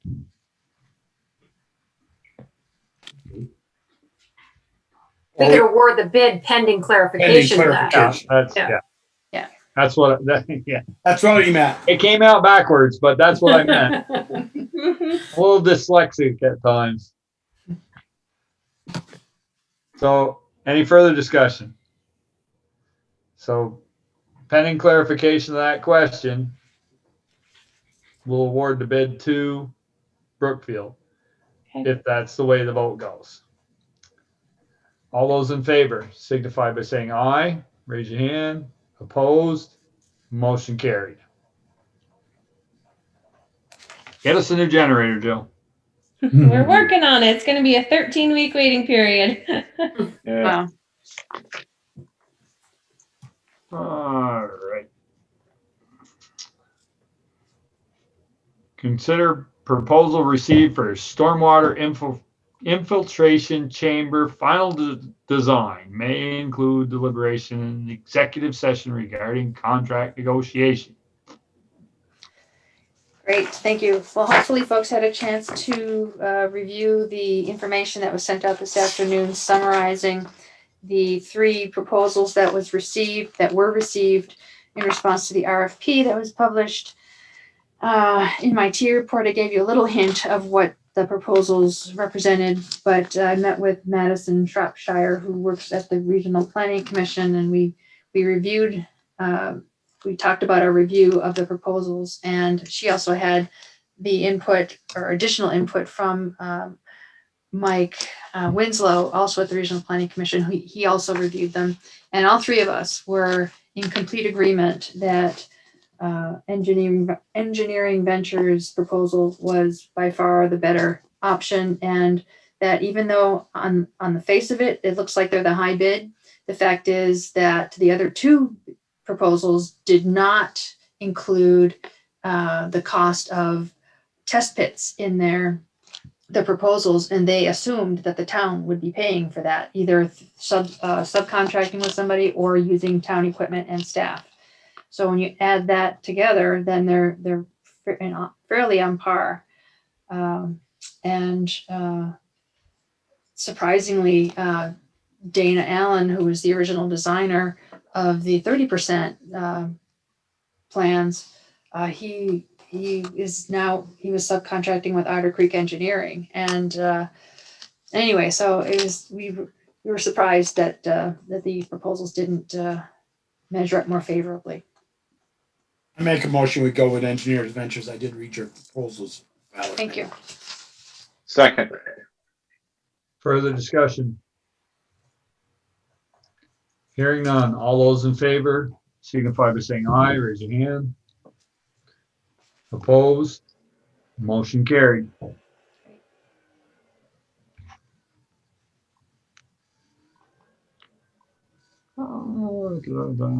Consider quotes for paving. Pike Industry may include deliberation executive session regarding contract negotiation.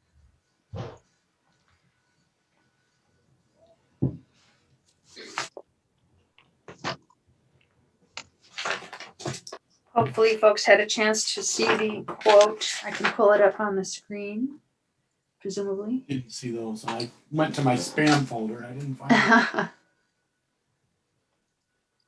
So that's the quote, $121,000. Which I believe is $1,227 over what Eric has in his budget, and he's looking to take that out of his general operating budget to cover it. Is that correct, Eric? How much over, Pete? Yes. He has 120,000.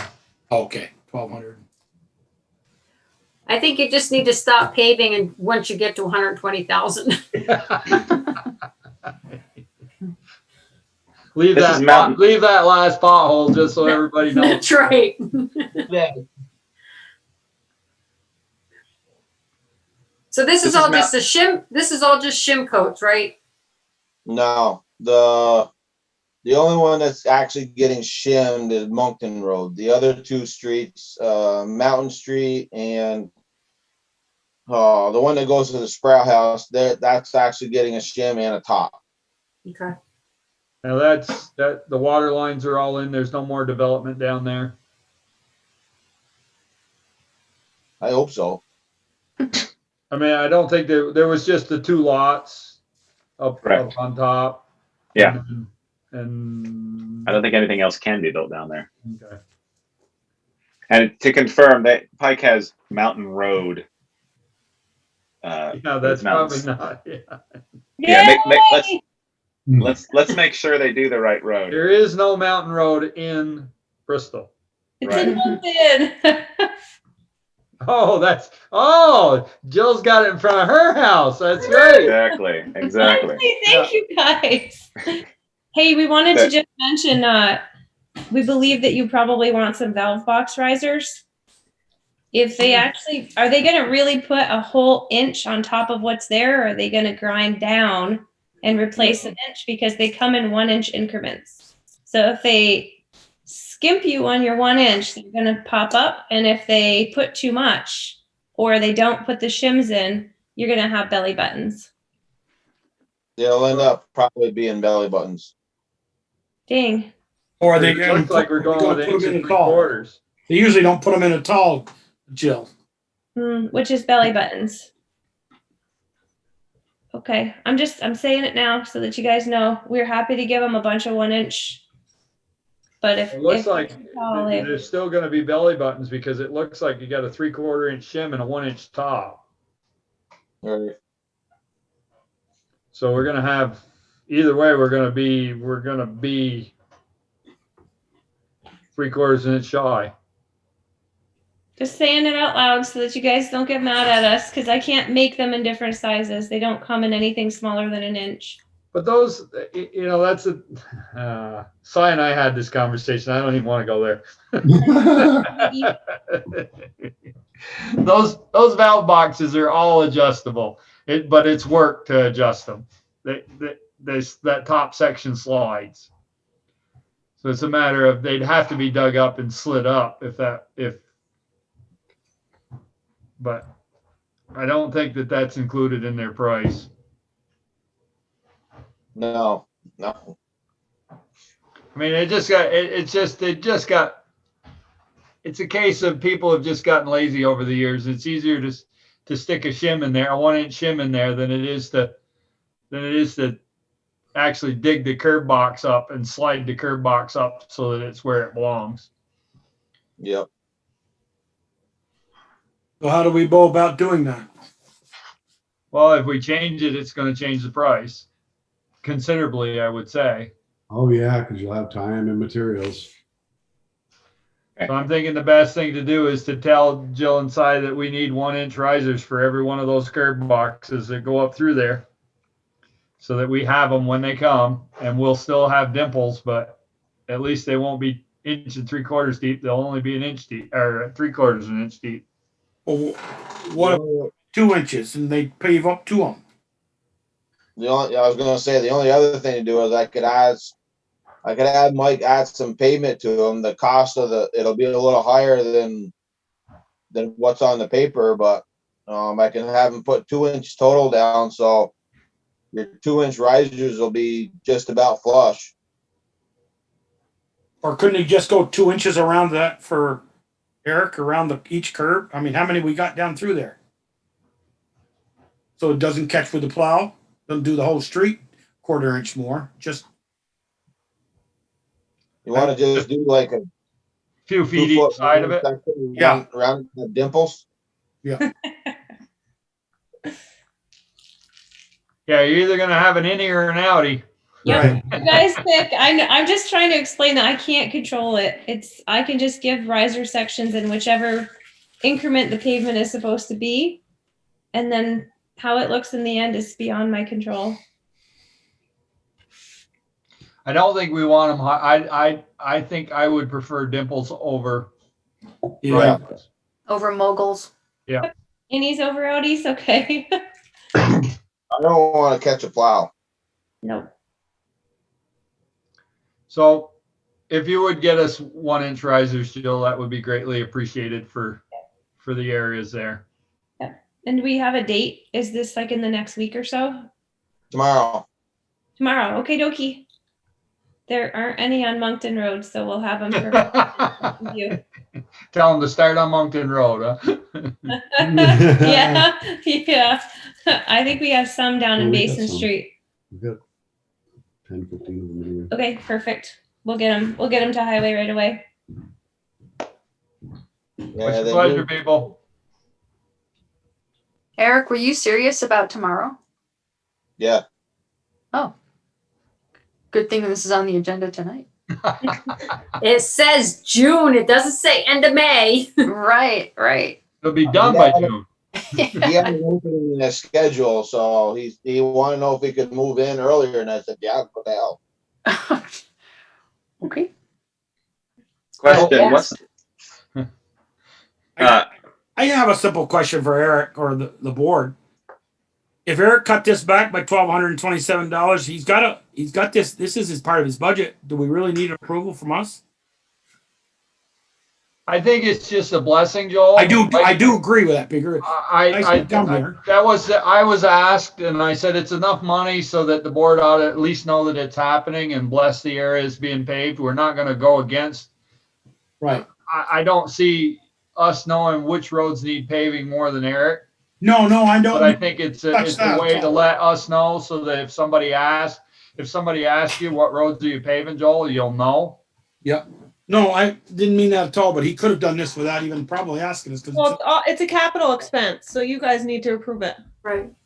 It's capital offense. Because he's spending coming out of capital. 120,000 from the capital. If we're going to get quotes, I'd like get 2 next year.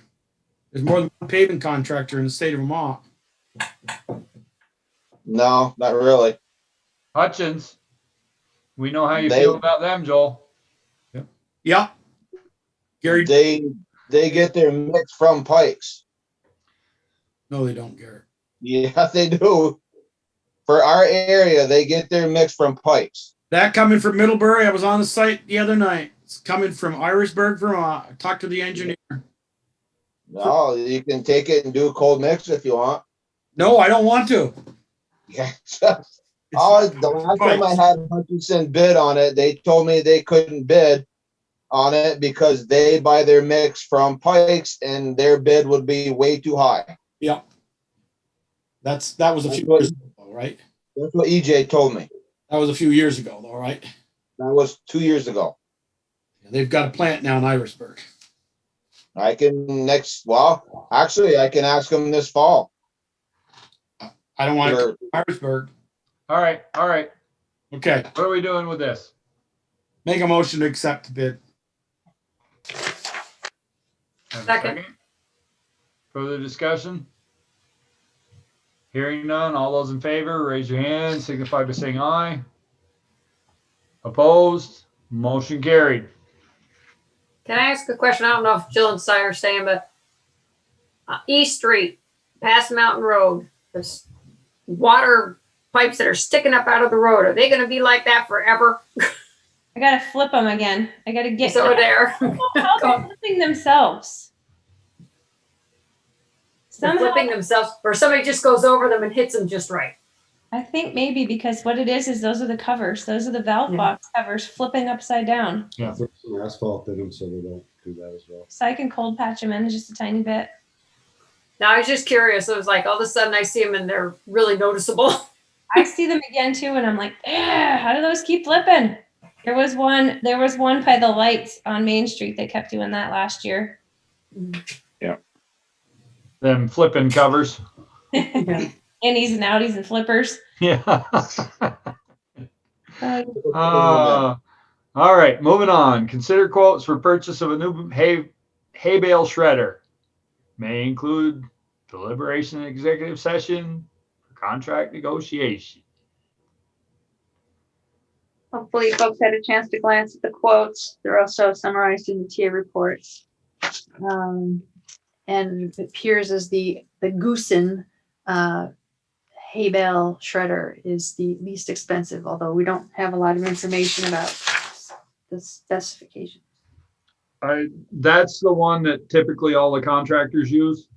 I know if you rent one from Taylor Rental or X6 Rental, that's what you get. I have 2 tractor mount ones that I use. They seem to be good. I know that's what Masterson has. That's what Nezen Excavating has. So they must work all right. I've never heard of the other one. Make a motion to accept the CVE quote. Second. Further discussion? Hearing none, all those in favor signify by saying aye. Raise your hand. Opposed? Motion carried. Ian, what was the company? CEWA? Champlain Valley Champlain, Equipment. Champlain Valley Equipment. CVE.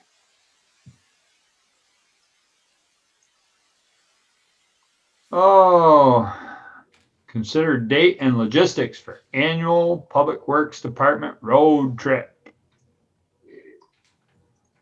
As I noted in the report, Eric would be available the week of June 21st.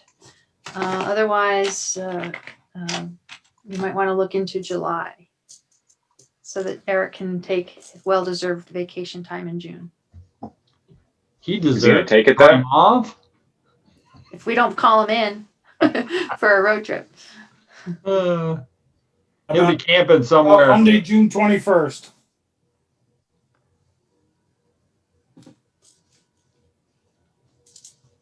Are you suggesting that, Joel? Yeah, okay. You said the week of the 21st he can make it? Yeah. I'll check Well, him out. last year we did it July 8th. We don't have to do it the same every year. No, I know. I was just Change is informing good. people. Change is No, good. And speaking of change, a little bit, I recommend, especially now that there's been some turnover in the department, that the entire Public Works Department be invited to participate. That might affect the size of bus we track down. Is everyone Do they all want to vaccinated? come after hours on a bus trip? Well, when you put it like that, Well, I'm just thinking, we're gonna have them come. Are they gonna be on the clock? Absolutely, yeah.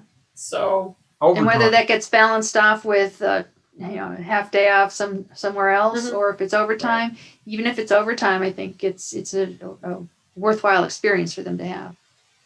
is everyone fully vaccinated? I am, Anthony is, Josh will be, and Chris will have 1 shot. I don't think we technically can ask them that. No, can't. We didn't ask. We didn't ask. Eric volunteered it. I mean, I'm okay with the 21st. I am as well. Ian, are you okay with the 21st? Hang on, let me check my calendar. Yeah, looks good. Joel, you're gonna look into a bus? I'll check with her because I know in July she's going to Florida, so that's why I said June. Who goes to Florida in July? People ready who for like it. the heat. Getting ready for a wedding, Peter. Ah, that would explain it. So what 6 p.m. time? 6 day. p.m. Same as last year. There you go with the same as last year again. What time did we do? 3 last year or 4? I thought 6. one time we did it 4. I think. One year we did it early. Yeah, last year I think was 4 o'clock. I know it got done. Last year got done at 7:30. It's 6 pleasure. works for me. I work until 5, so I had it at 6, but maybe I'm wrong. Maybe it was 4. 6 works better for me as well. Joel? Yeah, that'll work. Eric? Yeah, it don't matter to me. Well, is somebody gonna invite the rest of the highway crew? Is that gonna be up to Eric or Val? Are you gonna do that? Well, I would think Eric can do that. Yeah, I can ask them tomorrow. No, you, I mean- you tell them that they're gonna be there, Eric. Well, some of them might have other commitments, Yeah. but in any case, I just wanted to just suggest that it be available to them and that they be encouraged to participate because this, especially since they're fresh to the department, it would be a useful orientation and I don't know that all the select board members have met them yet. I have. I I have waved to not. them. All right, everybody set with that? The 21st at 6. Great. And Joel will get us a bus. You want to? I'll try for maybe a 24 passenger. Instead of a small for 16. All right, onward. Grant authorization request for Bristol Police Department. Cops funding for a 4th full-time officer over 3 years. And there's Bruce. So Bruce, what happens after 3 years? After 3 years, you have to commit for the 4th year, unless Okay. you can prove that financial difficulties, and that can be waived if need be. So the purpose for this is I'm trying to anticipate, as well as everybody else, that there is growth coming to the police district, especially if we get this housing unit out from Firehouse Lane, along with some of the other properties that you've seen throughout town. So Joel asked, I think it was back in 2018, if we could come up with a budget for 4 full-time police officers. At the time we did. At that time, it would have been a 10.7% increase in our budget. And with the numbers at that time, it would have been a 6.2% increase in taxes. So I'm thinking that if we have an increase in properties, that would be the maximum taxes would go up if we went to 4 full-time. And we'd also have 3 years to figure out if it's sustainable after the 4th year or after the 3rd year. And during this process, if there's any savings to the budget for those budget years, I would propose we set it aside and use it in the 4th year to offset or help offset the cost we go to the 4th year. Some of the other things that have been going on, as you know, in 2021, this year, we had an officer leave. 2020, we had an officer leave. 2019, we had an officer leave, and 2018. So that seems to be a trend. And with everything going on in society at the moment, law enforcement is not the top career choice anymore. So we're having limited ability to attract police officers. And with that, part-time police officers that have full-time jobs just aren't available for us. I think that we would definitely save on our overtime budget. And by the end of the 3rd year, beginning of the 4th, hopefully tweaked in other areas where we could see some savings where there would be minimal increase in our budget. The past 3 budgets have either been level funded or went down. Yeah. So. So Bruce, with this grant, would the town be on the hook for like health insurance and bennies for them? Or is Yes. that part of the grant? The grant pays 75%. We would have to pay 25%.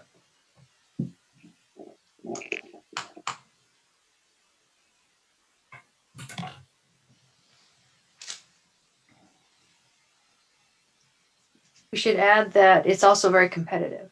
So even if we apply, we might not get it. Correct. And if we do apply and we do get it, you have 5 years to use it's not something you have to use immediately if you're looking at hiring somebody and there's a hiring process. And if you are awarded it and you decide at that time you don't want it, you can always turn it down. Just thought this was a good opportunity to try to get a 4th full-time position, to get a better handle on covering things when we are down personnel. Try to give you some much needed rest. Well, you were talking about people getting vacation time for the past 2 years. I know one person hasn't been able to take any time. Mm. So you're still down though, one, Bruce. So you're really going to be looking to hire possibly two, right? Correct. But just one through the COPS grant, right? Just Right. one through the COPS grant. one. Make a motion And to, And we'd be able to cover that 25% within your budget.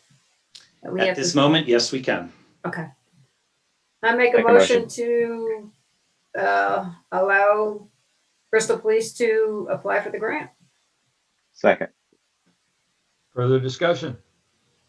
I just want to comment that, when we had 4 officers here, we had an officer start at 6 in the morning and did a lot of traffic and slowed the traffic down in town. And then the chief came in around, I think 9 or 10, and then worked till 5. And there was a lot of there was some 2 or 3 hours of overlap with the officers, which right now I think we're just plain lacking, because right now we only got 2. Can't ask one of them to come in at 3 in the afternoon and work till 1 in the morning just to cover with the chief on some situations that we've been discussing. So I think it might be a little overkill right now, because I don't know where all the crime went, but it's a good thing it went somewhere else. I think it's a lot with foot patrols and this and that. But I'd like to see us, as Bruce said, you can't find a part-time officer, because if they were a Shelburne guy that's working 40 hours up there and he gave us one night a week here, he doesn't have to give us one night a week, because Shelburne will probably ask him, you want to cover another shift? And that's what they're doing in these other departments. And that's why we're not getting any part-timers, because everybody is so short. So it's either full-time or no time. So that's why I kind of agree with, we need to look at this 4th officer. Well, we definitely need to get something in place so that Bruce takes some much needed time off. And that wasn't a fun poke. That was serious, Bruce. I Right. think you really do need to take a break now and again. Your garden shows it. You need to take. I don't disagree with you on that. And thank you, Joel. I did forget to mention that is some of the, we don't have overlap, and some of our casework is just taking longer than it really should, because there's not somebody there to answer some of those calls. And our presence is what slows people down more than the signs. When they see the police car out there, they slow down. They stop at the stop signs. But we will do everything that we can to keep any kind of an increase at a minimum, as we have for the past couple of years. And I do want to say thank you to Jen and Officer Turner, because they've been helping me get the information on this grant, and they will be the ones doing most of the work on it, because I just don't have time. Go team. Yes. John? Bruce, you should definitely try and take some time off for sure. I hope you will apply for this grant. Seems like a no lose proposition, at least till you decide to take it, if you get it. But if that helps you take some time off, that'd be great. But I'd also just point out that in the long term, we got to deal with how the police is financed in the town. With Jen's help, if your house is appraised, if you're in the district at say $200,000 tax value, you're paying around $700 a year for police services. People outside the district, as best as I can calculate, are paying about $10 a year for police services. The new development on Stony Hill is outside the police district, as far as I know. And all of this just, and the fact that we're, you guys are properly, mindful of the cost to the police district, as you consider these budgets and these operations, it just raises the issue again of having this conversation.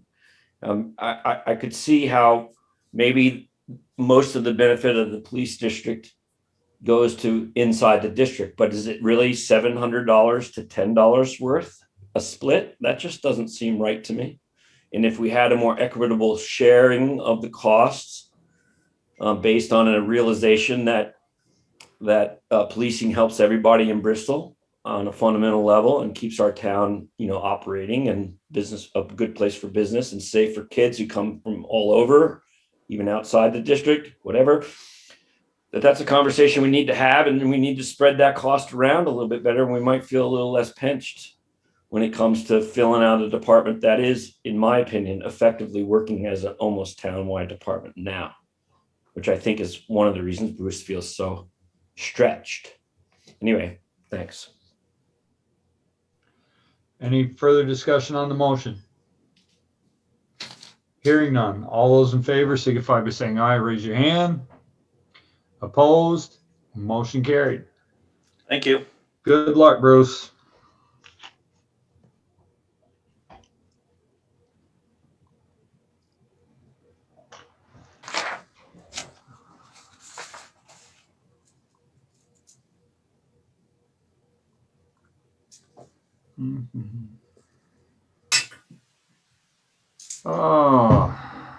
Determine funding allocations for the Main Street sidewalk and lighting project.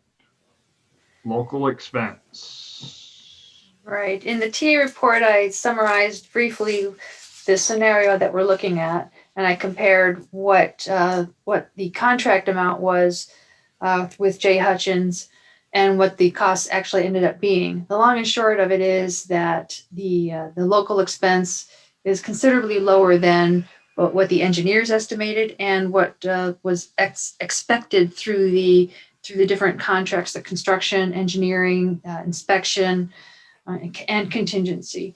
So the town needs to come up with $256,660 of local match. And hopefully folks had a chance to glance at the memo that went out this afternoon with more detail. And I propose that a share of the local match come from the two different proceeds from the sale of the Stony Hill properties, which I in a way consider the Livingston and the business park. They were all at one point one property, but 3 separate transactions, but a total of let's see, between those two and the sidewalk reserve fund, which we had been anticipating using, I propose in table 2 of the memo that $50,000 come from the sidewalk reserve fund, $185,000 come from the Harper portion of the Stony Hill proceeds, and $21,660 come from the Livingston portion of the proceeds. And then in table 3 in the memo, it shows that if we do that, and looking at the projected expenses this coming year through the sidewalk reserve fund, with the East Street and Park Place, the sidewalk replacements, and the grant match for the Munsell Avenue sidewalk scoping study, and the $35,000 allocation for this coming fiscal year, we would end up still with a balance of little more than $3,000 if all of these numbers actually turn out in that ballpark. There's always the chance that the bids will come in lower or they'll come in higher. So now that the appropriation for this year, that gets put in July 1 for 2022, fiscal year 2022? Well, that usually wait to get some cash. Sorry, Valerie. No. So that's a very good question. So the $66,000 balance that's currently in the sidewalk reserve fund, I believe that includes this year's allocation. Yes. So that this year's $35,000 is already in there. Well, I'm just thinking for the bids that are put out, if we don't have the funds, we're really not going to be able to do it this year. Correct? Well, Jen, don't we sometimes borrow from other funds until the appropriation is made? Yeah, I mean, yes, we do.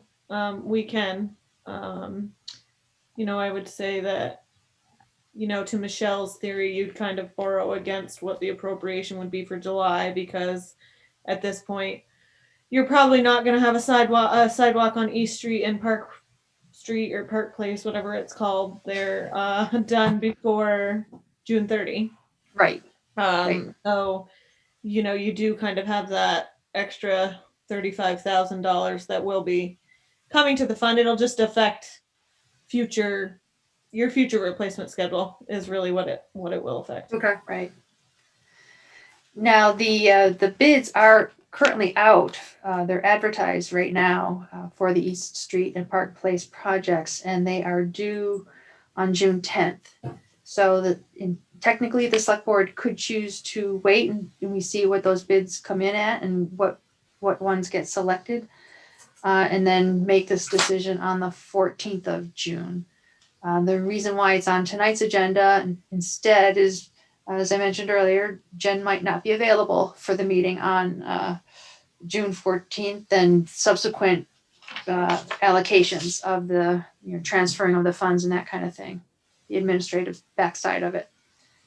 We can do the administrative part later too. I can. Oh, if that's true. If it's easier for you all to wait and see how everything sorts itself out, just as long as we have meeting minutes from when you've decided, we can make it work the way that you want it to work. That's good to know. In the year that you want it to. So don't feel like it's me putting you in a pickle tonight. No, it was just What's timing. Just didn't know if it needed to be done by June 30th. Also for the fiscal It's a year. bill we need to pay anyway, right? We need to figure out where the money's coming from, and this is, I think it's in line with what we planned on all along. Right. It's better than what we planned. Yeah. Is there a reason why we wouldn't use all of the Harper Stony Hill proceeds? No, And that we're leaving just a $2,000 balance in there? in a way, it doesn't matter because it's all lumped together in the same okay. pot.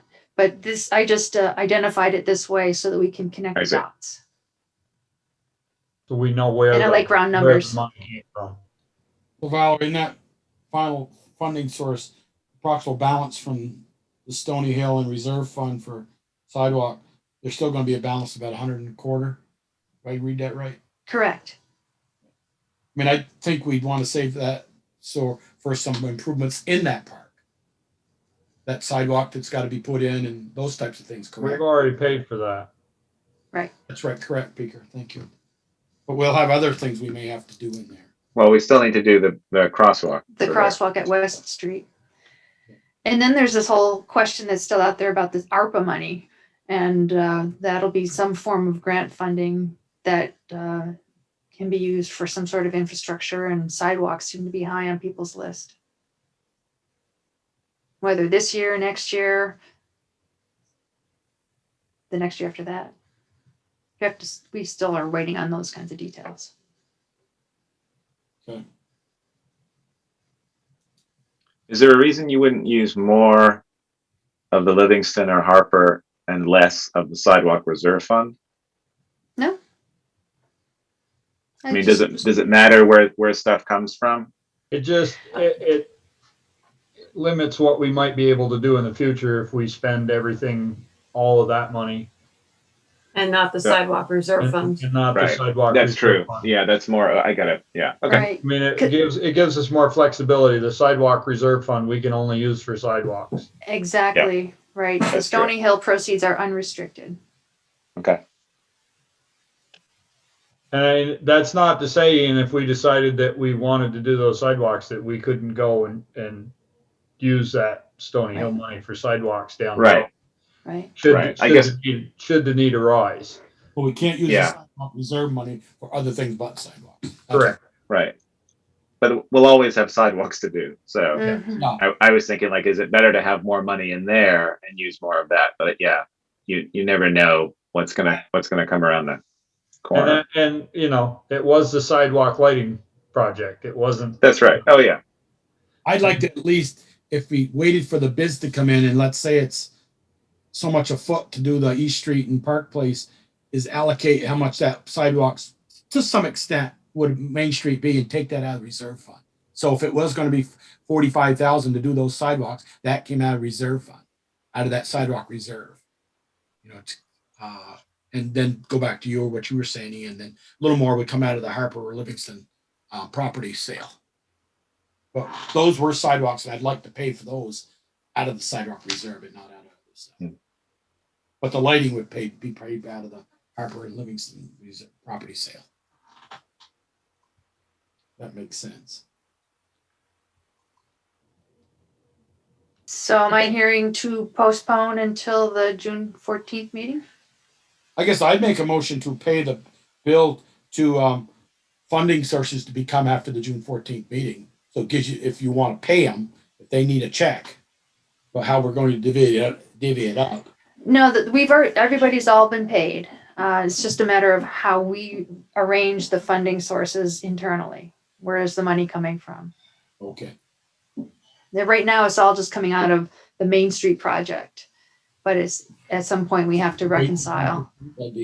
Some point we have to say where the money actually came from. Right. Right. The bill's paid with the Right. money that was there, but it's not earmarked where it came from. Mhm.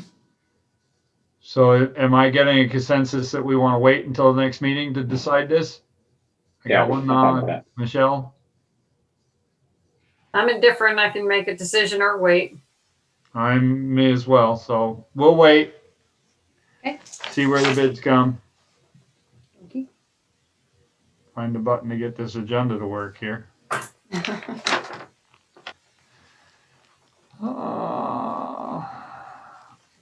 I'm realizing what time we are at 9:20. You can decide how you want to handle the next Two. topics. Make a motion, we table the next two. Is that what you're looking for? Well, either we deal with one and table the other, or table them both. I thought the purchasing purchasing policy, if you want to read that one, Peter, I got a couple of comments and that's it. Okay. Consideration of amendments to Bristol procurement and purchasing policy. I just would like something in there, Valerie, to back to the question we just talked about with engineering adventures. We didn't take the low bid, but we took the best bid for Bristol. I didn't see that in those lined items in the purchasing policy. The select board had the option to make the best decision for a bid based on, Well, that statement is in the policy at least once. I think even more than once. I didn't read it all. I read spots and I was in between eating my lunch and doing other stuff at work and I didn't get read, so. Yeah. It's the policy that was sent out today was not significantly different than the one from the prior meeting. And I had difficulty figuring out how to reorganize the content so that the federal stuff was more organized. So what I did in this case was I just bolded the federal stuff so that it stands out separately, but it's still sprinkled. I was looking at a word from something to say, the select board will make the best decision how to spend or bids based on its criteria that best fits the public's needs and wants. And I was looking for some wording there, but you do what you need. That's all I wanted to make sure. Low bid wasn't always the best bid. We don't have to go. I believe it is in there somewhere. That's all I had.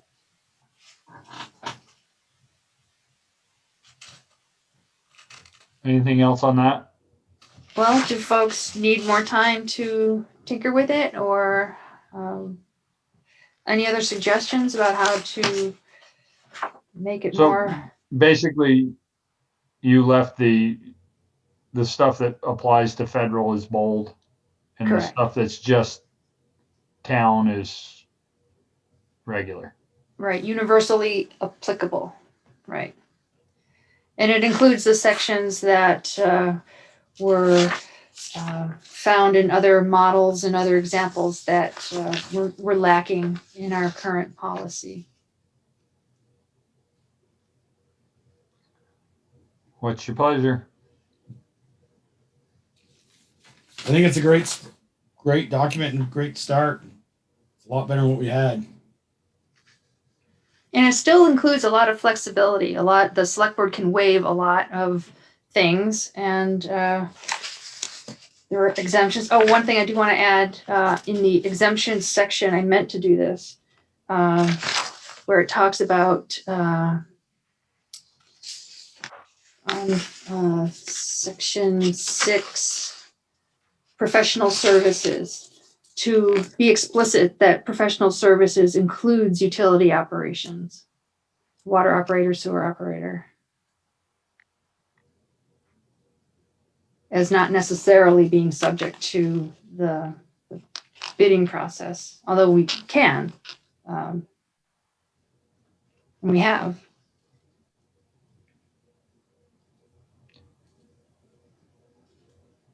Well, this isn't something we have to have a hearing or anything to change. We can change. It's a policy. So we can change a line at any point in the future if we think that it needs it. That's my understanding. What's your pleasure, people? Make a motion that we accept this latest version with Val's changes. Second. Further discussion? Michelle, are you happy? Yeah. I Are you mean, I didn't tired? read through every single word, but And Are if you we can tired? find ways to streamline some of the language, but still keep Yeah. the intent, I think that'll be fine. and I think, Joel, I saw in there what you were looking for. You know, that they have a right to reject or accept any bid. Right. You know, It's in there. And to make a decision in the best interest of the town. right. Right. Further discussion? Hearing none? All those in favor signify by saying aye. Raise your hand. Opposed? Motion carried. Thank you. I want to add that coincidentally, perhaps, the Stony Hill Business Park infrastructure project was put out to bid today. So the fact that Great. that this has been put in place at the same time that that project, the major project, was put out to bid, which conforms to this policy. But it's good that we have this policy to back up what we just did. The advertisement was sent off to the Addison Independent and 7 days for this week's paper, and I'll be posting it to the electronic bid system tomorrow. Perfect. Yeah. So unless something comes up procedurally, we expect it to be on the select board's June 28th agenda for review. Great. Valerie, I do know the Addison gets read in Middlebury because I've had a couple select board members and administrators in Middlebury say, "Oh, you guys are hopping up there with your park and this and that." And I go, a lot of good work's going by our administrator and her team out there. So I gave you kudos. Well, thanks. Gone unnoticed, let's put it that way. Joel, you were asking about, it's on page 5, 5 vendor selection. Yeah, I found it in my spam folder and then I switched it over. So I did read it finally here. Yeah. Okay. So it's in there. Exactly what you described. All right. Moving on. Continued consideration of amendments to the Bristol personnel policy. Is that the one you want to skip tonight? Yes. Yes. Joel? Yeah. All right. Consider Bristol Core proposal for new intersection plantings. Well, Oh, that's me. yeah. I did not have a chance to connect with Jen since this came up to brainstorm that if the town was agreeable to paying for the plantings, where it would come from. So I don't have a recommendation for that.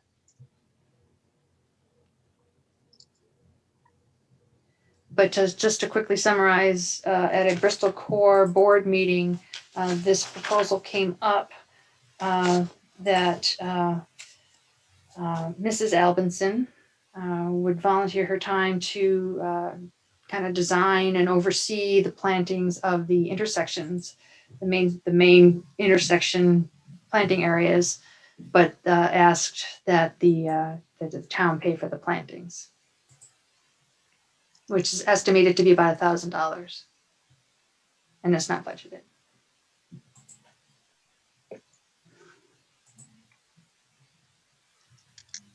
Thoughts? It could, there might be other funding sources outside of the town, but I don't know what the timing or availability, competitiveness of that would be. Well, What's in the park budget? Parks line. What's in the parks line? For like Memorial Park, those type of parks. Right. Um, And do we have an idea on height? I don't, want to see something. We had some complaints on the corner of Garfield by the store there because they got too high. I just want to make sure we're stay the same way, compliant. Don't get them too high if we're going to do it. Yeah, it's all low. Things like that. Yeah, small stuff. It's a whole mixture of things. So yeah, essentially, it's just we had the intersection project happen. There were perennials there in those 5 beds that just slowly died over time. The care wasn't taken, I think, to really get them to take over the years after the intersection was done. And so eventually, I'd say about 95% of all the plants died there. And so for the last, I guess it's 3 years now, we're just sort of taking out the weeds and putting mulch in there. And it doesn't look that great. So it was sort of asked, like, because Core does the flower baskets, could we look into the intersection? We batted around some different ideas. My mother is a gardener and landscape designer, so I just asked her to take a look. And so she's got a list to be able to plant out a selection of annuals and a selection of perennials. And we'd probably move over the years. We'd probably move towards more perennials just because it would come back, hopefully, if it doesn't get too much salt pushed on top of them. And it would just, in the long run, it would be more cost effective. It's not going to be something where it's big plants come back and they're perfect each time. Money has to be put into a budget of some sort to be able to look after them. But I think this time, Core would be willing to use some of its flower basket money to maintain over the season once these flowers have been planted. And we also have a potential for a grant for this. And I'm hesitant to use, not that I'm asking the select board for money for this now. I mean, I am, but I also just want to put it on the select board's radar. Like, I think we should put aside some money for this each year, which we haven't done in the past. And I know this wasn't budgeted for, so there is potential grant money that Core is able to get that could cover this for this year, and we would sort of do it. But I don't want to make this thing that Core does every year. I think we do the flower baskets, which is it's less hardscaping and more just 4 months. But I would like the town to be able to have money in its budget to look at the intersection plantings and maintenance each year. But this year we might be able to, just because we happen to have this grant from a Realtors Association of Vermont that we could use to fund it this year. How much is that grant for, Ian? It's a $7,000 grant, and we're getting details. It's the Realtors Association is kindly sort of offered to give a grant to Virgins, Middlebury, and Bristol, and it's looking. I thought it would be more business specific initially, but the more that we found out, it's actually more town specific, or through the downtown group, things that would help the town and benefit the town. So we think the intersection plantings would be good in terms of enticing more visitors to the town, and we're also looking at other things, perhaps the replacement of the trash cans, so the town it doesn't look as bad as it does when the trash cans are overflowing. And maybe we could look at the stuff that we've put in for the AARP grant, which was benches and perhaps even more tables on the park. That was another suggestion we had from someone, just in terms of we don't really have anywhere to sit. You can sit on the ground, but there's nowhere to really eat in the park. We have one bench over by the playground, and we have a smaller one for kids, but that's it. So that's what I'm considering at the moment. Was anything mentioned about, because Valerie said we got, 40,000, Valerie, or 28,000 for a bike grant for the sidewalk downtown? Was there anything that mentioned? I thought we were going to see, I know we are in Middlebury, going to see some bike racks on Main Street. I have not brought ours back from the bank to put down in Bristol. I still have it stored in Middlebury because I thought we were getting bike racks part of the. That didn't get funded last year. Yeah, we did that. We're bouncing from grant to grant with some of these requests, hoping to get it. The AARP is the latest one that Val put in, but again, that's a one that's a lot of people apply for. We applied last year and didn't get it, but we're applying again this year. but bike racks is something that I could perhaps add to this grant. And bike racks are pretty inexpensive generally. Yeah. We also have the option to be able to cover the plantings, which let's say it's about 1,500, it's about 1,000 for the plants. And some of those are going to come back. Some of those aren't because they're annuals. But, next year we may want to budget, about 1,000 in some budget area to be able to just accommodate the intersection plant. So I just don't want to set a precedence that Core is going to look after these for the foreseeable future. The other thing I would add to that, Ian, is I think that we do pay Scenic Valley to come, do that weeding. Yeah. For those intersections, and I believe that comes out of the town parks maintenance, not mowing line. Okay. But is the labor portion of it. It's great to have plants, but you have to weed the plants and you have to make sure they're watered when it's dry and all of those great things that go along with it. And I don't know what Scenic Valley does in reference to that. So I don't know, the next consideration is, how we find somebody to maintain them throughout the spring, summer, and potentially portion of the fall months. I think Scenic Valley do a good job, and I guess the first thing would be to ask them what their. And so maybe that's if we're going to use Scenic Valley to do the mowing in the parks and they're going to do the intersection, I think that's great. And maybe you can coordinate with your list of plants so that they can know what. I know Paul had made a couple of recommendations back when we kind of had to bare bone it again about what was really hardy that could be there. Yeah. Just because it was They're not in the shade, whatnot.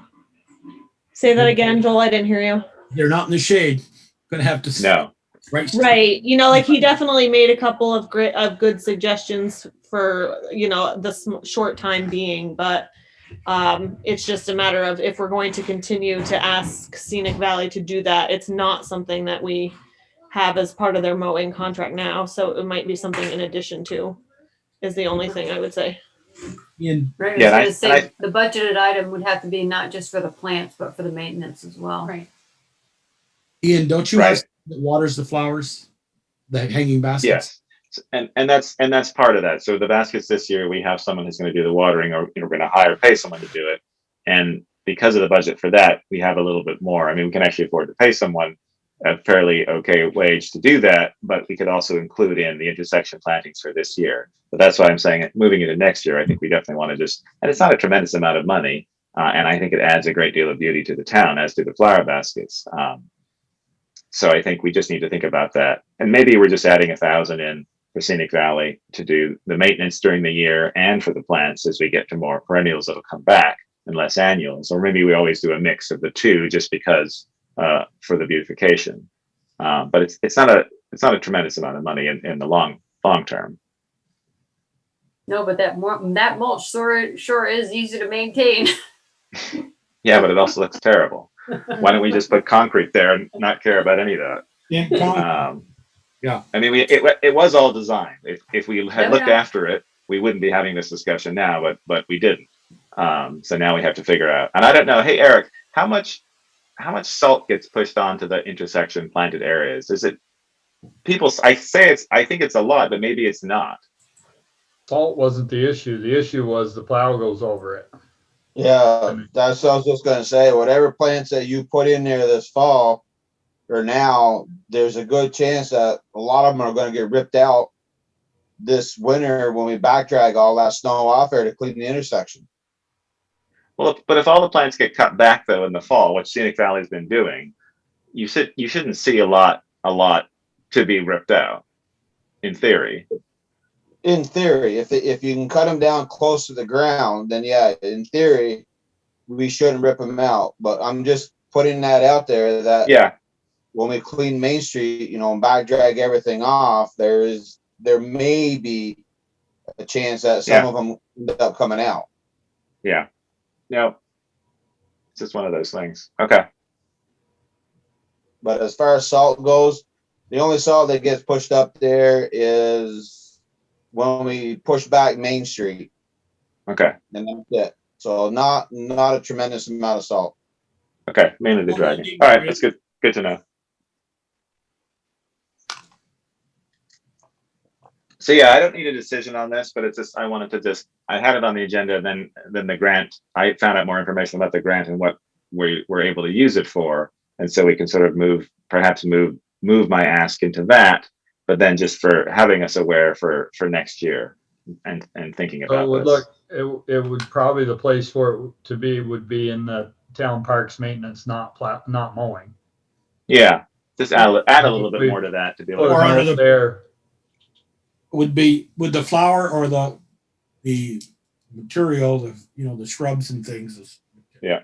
Flowers, would that come out of the town park supplies? Then the maintenance of it, non-mowing maintenance line, to pull the weeds and things. Right. By next meeting, we should have at least, Jen could give us a report that says May 30th on it. We'd have a month left. If we're into the 60%, maybe we could take a few $100s out of this town parks line. Well, you're going to blow the supply line if you do that. For Right, not take it all there, take a little out, blow that line, but if that $11,077 is maybe 50% is up to maybe 65%, then we know we're not going to spend another 35% of that budget in one go. Possible. We could take maybe $400 or $500 out of this. And Val, can we make a note so that we get into budget discussions next year? We add this in somewhere. Sure. Ian's not going to forget. I mean, it's important. They were designed and they looked great for a number of years, and I think we need to bring them back to what they were, or better. All right. Okay, thank you.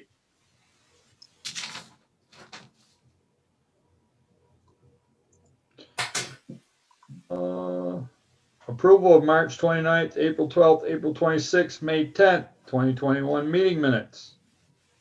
All but the March 29th are prepared. I have not looked at May 10th, so I can move to approve April 12th and April 26th with whatever changes. Yeah, you did Okay. forward to me your suggested Right. changes. Second. Further discussion? Hearing none, all those in favor signify by saying aye, raise your hand. Opposed, motion carried. You said April 12th and the 26th, right? Right. Thank And I'll you. look at May 10th sometime this week and send Val my changes. So March 29th and May 10th will be moved to next meeting. Yes, please. Okay. All right, authorize accounts payable, warrants, and liquor licenses. What's the warrant?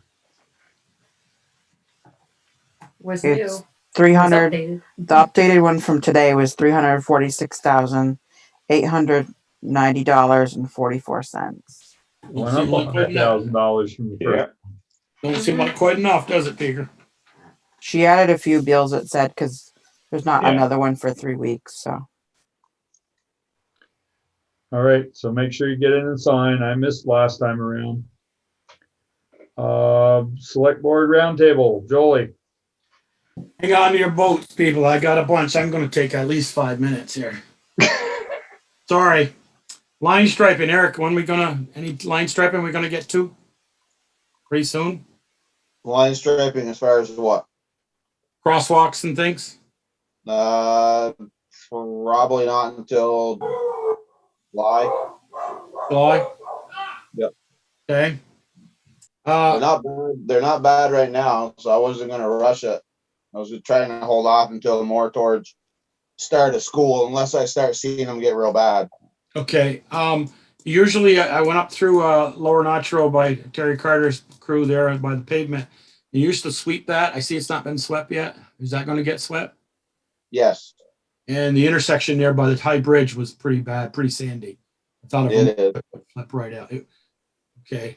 Yeah, I talked to Cy about it, and we're getting on it, getting up there to get it done. Okay. Where was this, Joel? Lower Notch Road, the pavement section just for the High Bridge. Where the curb is there.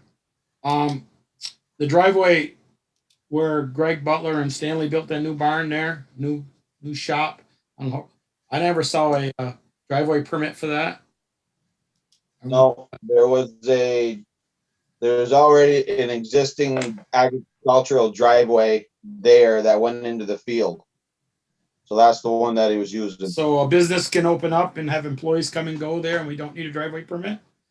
Just As far as I know, that was just gonna house his equipment and his salt and stuff for the winter. well, he's parking all his lawn stuff there, and the employees meet there every morning, so I just was playing fair here. It doesn't belong to him. Somebody ought to apply for a permit for a driveway there. You got employees pulling in and out. With But it doesn't belong to him. He's just using it. It belongs to his father-in-law.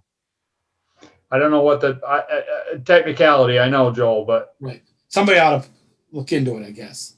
Maybe I'll get a hold of Greg tomorrow and talk to him about Okay. it. Solid waste meeting Thursday night. Ian, I brought up about the trash cans.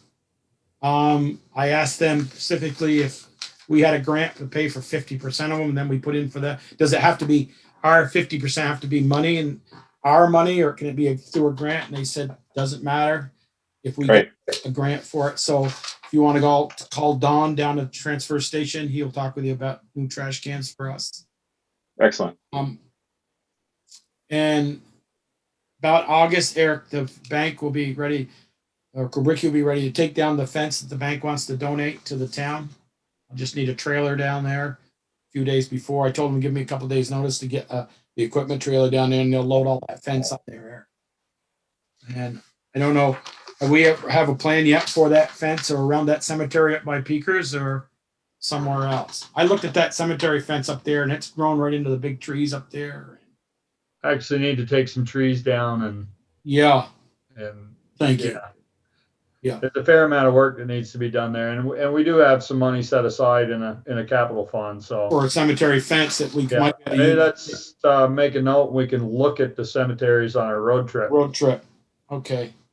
And then Eric and I we looked at a water truck to replace the water truck, if that's something the board still wants to do.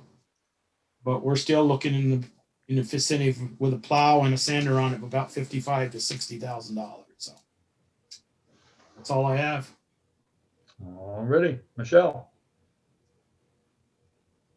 The only thing I'll say is one of the picnic tables is back, so thank you. We're still missing the second one because I think there were two down there on that pull off on 116, but one of them did show up back, or they brought it back, but there's still one more. Actually, it showed up that very same week, the Thursday that following like the the day select board after. meeting. And I think a conscious decision was made to relocate the other one. That having two picnic tables in that location, folks decided might not have been practical, and I think the other one was moved over near the hub. Okay. I think. Okay, that's all I got. Ian. I got a few things.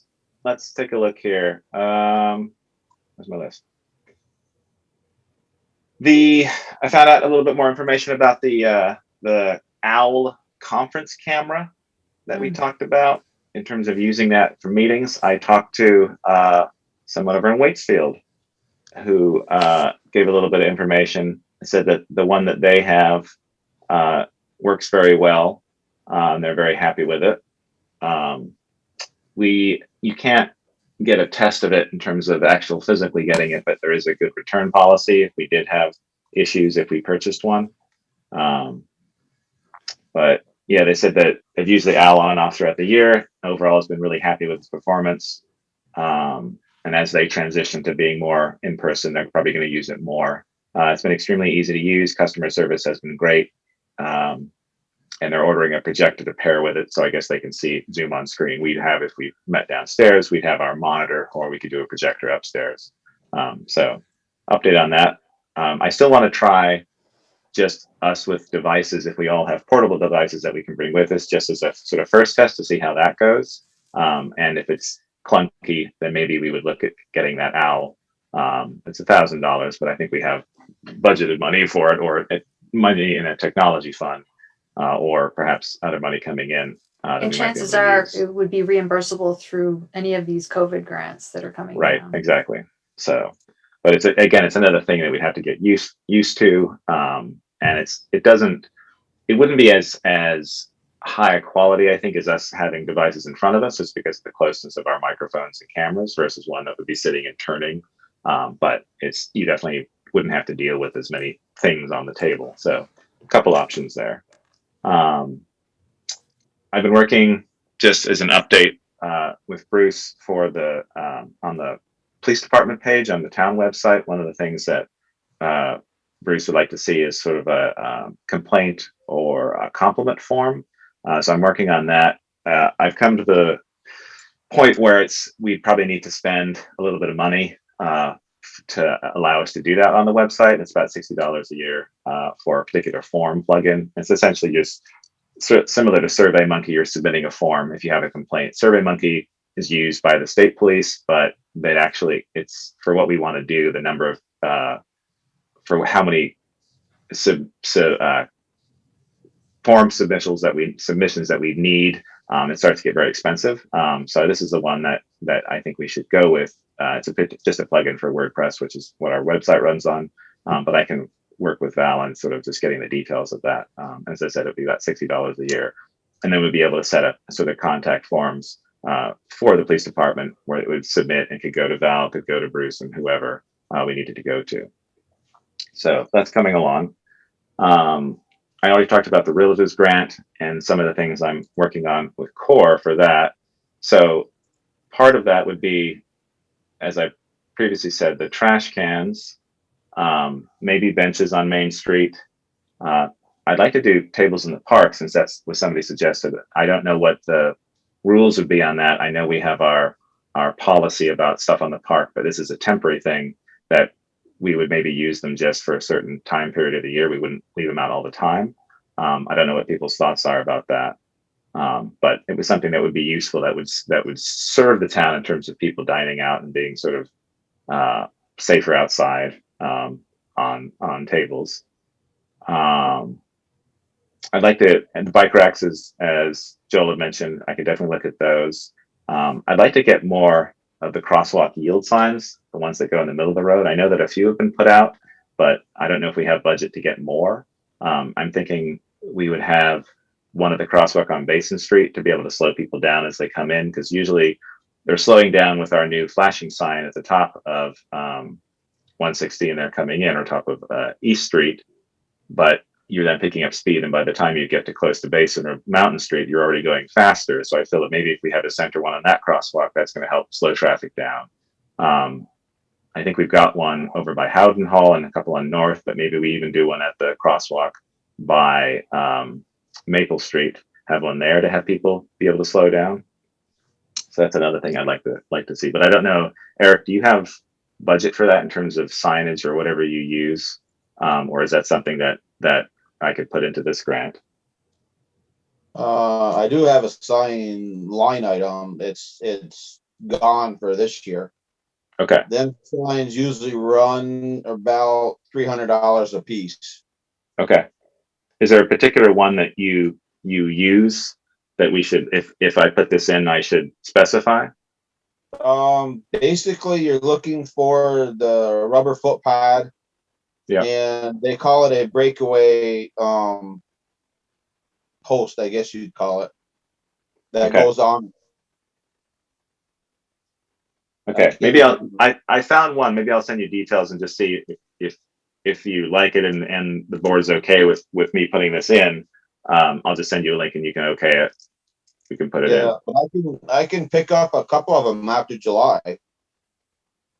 I just got to wait until after July. Oh, right. I can get a couple more after July. Okay, yeah, maybe we'll do that. I can talk to you about that offline. Okay, great. So picnic tables in the park, does anyone have any issue with that? Probably Eric does, because he's the one that's going to have to pick them up and store them. I was going to say, other than more trash. I don't know. Well, do you want to encourage people to use the park or not? I mean, that's what it's there for. And there should be trash cans on the park. No, there shouldn't. Oh, yes, there should. That's my pet peeve. Sorry. I guess, were you thinking of just putting them there, or are you gonna like lock them down so somebody can't take them away? Do you think in terms of heavy. the Was that metal ones Eric? are pretty heavy. Yeah, okay. Yeah, the metal ones are heavy. They're not just gonna lug them away. Okay. But then I wouldn't specify those only because they're about 3,000 each, and that would quickly eat into the grant. I was looking at sort of cheaper solutions, still metal, but a little bit cheaper and a different design. And I can show people offline sort of what I'm thinking, put together a proposal. But How I just many are want to you know that if, thinking, Ian? I don't know, maybe like 2. Like put one over by the playground, you're thinking, and maybe one somewhere else. There's one over there. That's where the big one is, as well as the small one. That's where it's always sort of sat unless Okay. people move it. And just a couple other locations. Since we have benches, but there's no other place if you want to sit and eat. You'd have to sit on the ground. Right. Mhm. But if folks are okay with that, I would put it in. We're pretty much guaranteed the grant, hopefully. So we would be able to get these things. I just don't want to surprise people when a whole bunch of stuff starts arriving and I'm unloading it onto the park. The only other thing you got to think about too is where you're going to store them. Yeah. Unless you're just going to leave them on the park for the winter. I guess my preference, I guess I'd have to look at just see the construction of them and think, do I want to get some that are designed for all weather, or if we can store them? I know you've storing the just the sand barrels, and I don't want to keep adding to your list of things. What's your storage situation like? I guess if they sat outside, you probably have room, but if they're going to be stored inside, you probably don't. Yeah, I don't have any place to put them inside. So okay. So they'd be outside anyway. If they're going to be out, they might as well stay on the park. Right. Yeah. I can put them out behind the salt shed for the winter, but like them guys, like they just said, if they're going to be outside, they might as well just stay on the park. Okay. Eric, how's People will use them periodically through the winter. Yeah, that's true. Yeah. Eric, where's like the old jail and stuff? Is that still in that old shed or that old box trailer out back? Or is that full of bikes? Or no? No, as far as I know, the only thing that's in that trailer behind the gray barn is the jail cell. There's probably 3 or 4 bikes with that, but yes, the jail cells and handful of bikes. Are we saving that jail cell for a new building or something? History. Well, let's put it on the park. Maybe we can lock some people in it. I bought a picnic table, Ian, for the rescue squad. They used to go and buy the Boy Scout ones, and they were hard to move and you mow around them and this and that. And I ended up buying those. Yeah, I want to say plastic with the tubular steel that folds to a flat thing. And they've had it 3 or 4 years. I fold it up, put it in their storage shed. I know Marble Works has a lot of people by the falls that eat there every day, and they have those same thing. They fold them up and put them away. And okay, they run a couple of hundred versus a couple of thousand. Yeah. They only get 5 years, 6 years out of it, but it beats somebody carving their name in it, and then they got to replace it anyway. Right. So, just a thought. Yeah, I was looking at here. I'll just do it quick. I was looking at this kind of style. I mean, they're not cheap, but they're metal construction and probably could survive outside. Yeah. And you can get different colors, and they're fairly easy to assemble. And this would be something that Core would handle in terms of putting these on there. So you've got, this is in terms of the tables and benches. Maybe you'd get something simple, maybe not the ones that we spec'd that match the ones on the park, because they're again like 3,000 each. But maybe some simpler ones if we want to do Main Street. The one thing with Main Street is I just want to confirm where we want to put them. We don't have that detail yet. Val and I sort of never locked down where exactly they'd be. And I want to make sure that before we put them in and get this grant, that we know where they're going to go and the businesses want a bench and outside their business. So I'm going to check on that. So the other thing I'm working on is the trash cans. So this is what I'm looking at now. All trash cans seem ridiculous expensive. The ones that we got are like thousands of dollars and they're terrible. This is much simpler. This is a plastic system. It's a larger capacity. It's about the same size. We'd have to get two separate ones, one for recycling and one for trash. It's different than what I originally expected with one that I've showed Val before, only because my worry is with the combined trash and recycling, people just see two holes and think it just goes to the same bin, so they just toss everything there, which is what happens now with ours. So this one we could get a green one, which had the recycling on it, and then you'd have a separate black one for trash. They can be bolted together. They can also come with liners, so it's designed for bags, but you can get liners that go in them that you can pull out and empty. And I talked to R&L today, who said they prefer liners versus a bag being put in. So I'm getting a quote from them. This trash can warehouse is actually in Brattleboro, so I'll get a quote from them. But this is a style. It's not as nice looking as the ones we have, but I almost think we need to go more like, here's a trash can, here's a recycling can, please put your stuff in here, as opposed to just like the ones we have now, which never seem to work. Yeah. Well, when you say a liner though, Ian, are they going to put the liner in when they emptied it at 6 o'clock Friday morning or Monday morning? Liner meaning plastic bucket liner, that type. Oh, similar to what plastic we bucket have. liner, not Yes. a trash bag, clear bag. No. Okay. They're designed for trash bags, but you can order. I talked to this company today, and they said you can order a special order, a plastic bin liner that goes in hard plastic. So it's similar to ours now, where they take off the top, pull out the plastic bin empty, put it back. They'll do the same for this. Okay. And you can get hardware where you can bolt the two together. We also have an area where we could put better wording for trash and recycling, things like that. So not as nice a design as what we have now, but I think we do need something more utilitarian, just as the trash cans, just so people use them correctly, because they don't seem to be doing that now. Right. So that's that. Sorry to be so long. Bike racks. Oh yeah, that's that. Crosswalk poles I talked to. Oh, one more thing for Eric. Do you have a timeline in terms of putting the signs up on the intersection for the no turn on red? I know we got those. We were just going to put them up at some point. Yeah, I don't actually have a timeline on them. Okay. They're still sitting in my office. I don't forget to do it. Okay. Okay. Going to have them up before the 4th of July parade, Eric? Yeah, before the 4th of July parade, I'll have them up. Okay. Right. That sounds good. And also I'd like to thank V-Tums and Jill and Cy for doing a great cleanup job on Main Street for their just cleaning up the blue markings that were there. That looks great now. It's nice and clean. Thank you very much. Okay. And that's me. Sorry. All right, I'm good. Administrators report. I have nothing to add to my written report, but I do want to update my schedule a little bit, or at least this week's schedule, to point out that tomorrow night is the DRB hearing for the Stony Hill infrastructure project, so I'll be zooming in for that.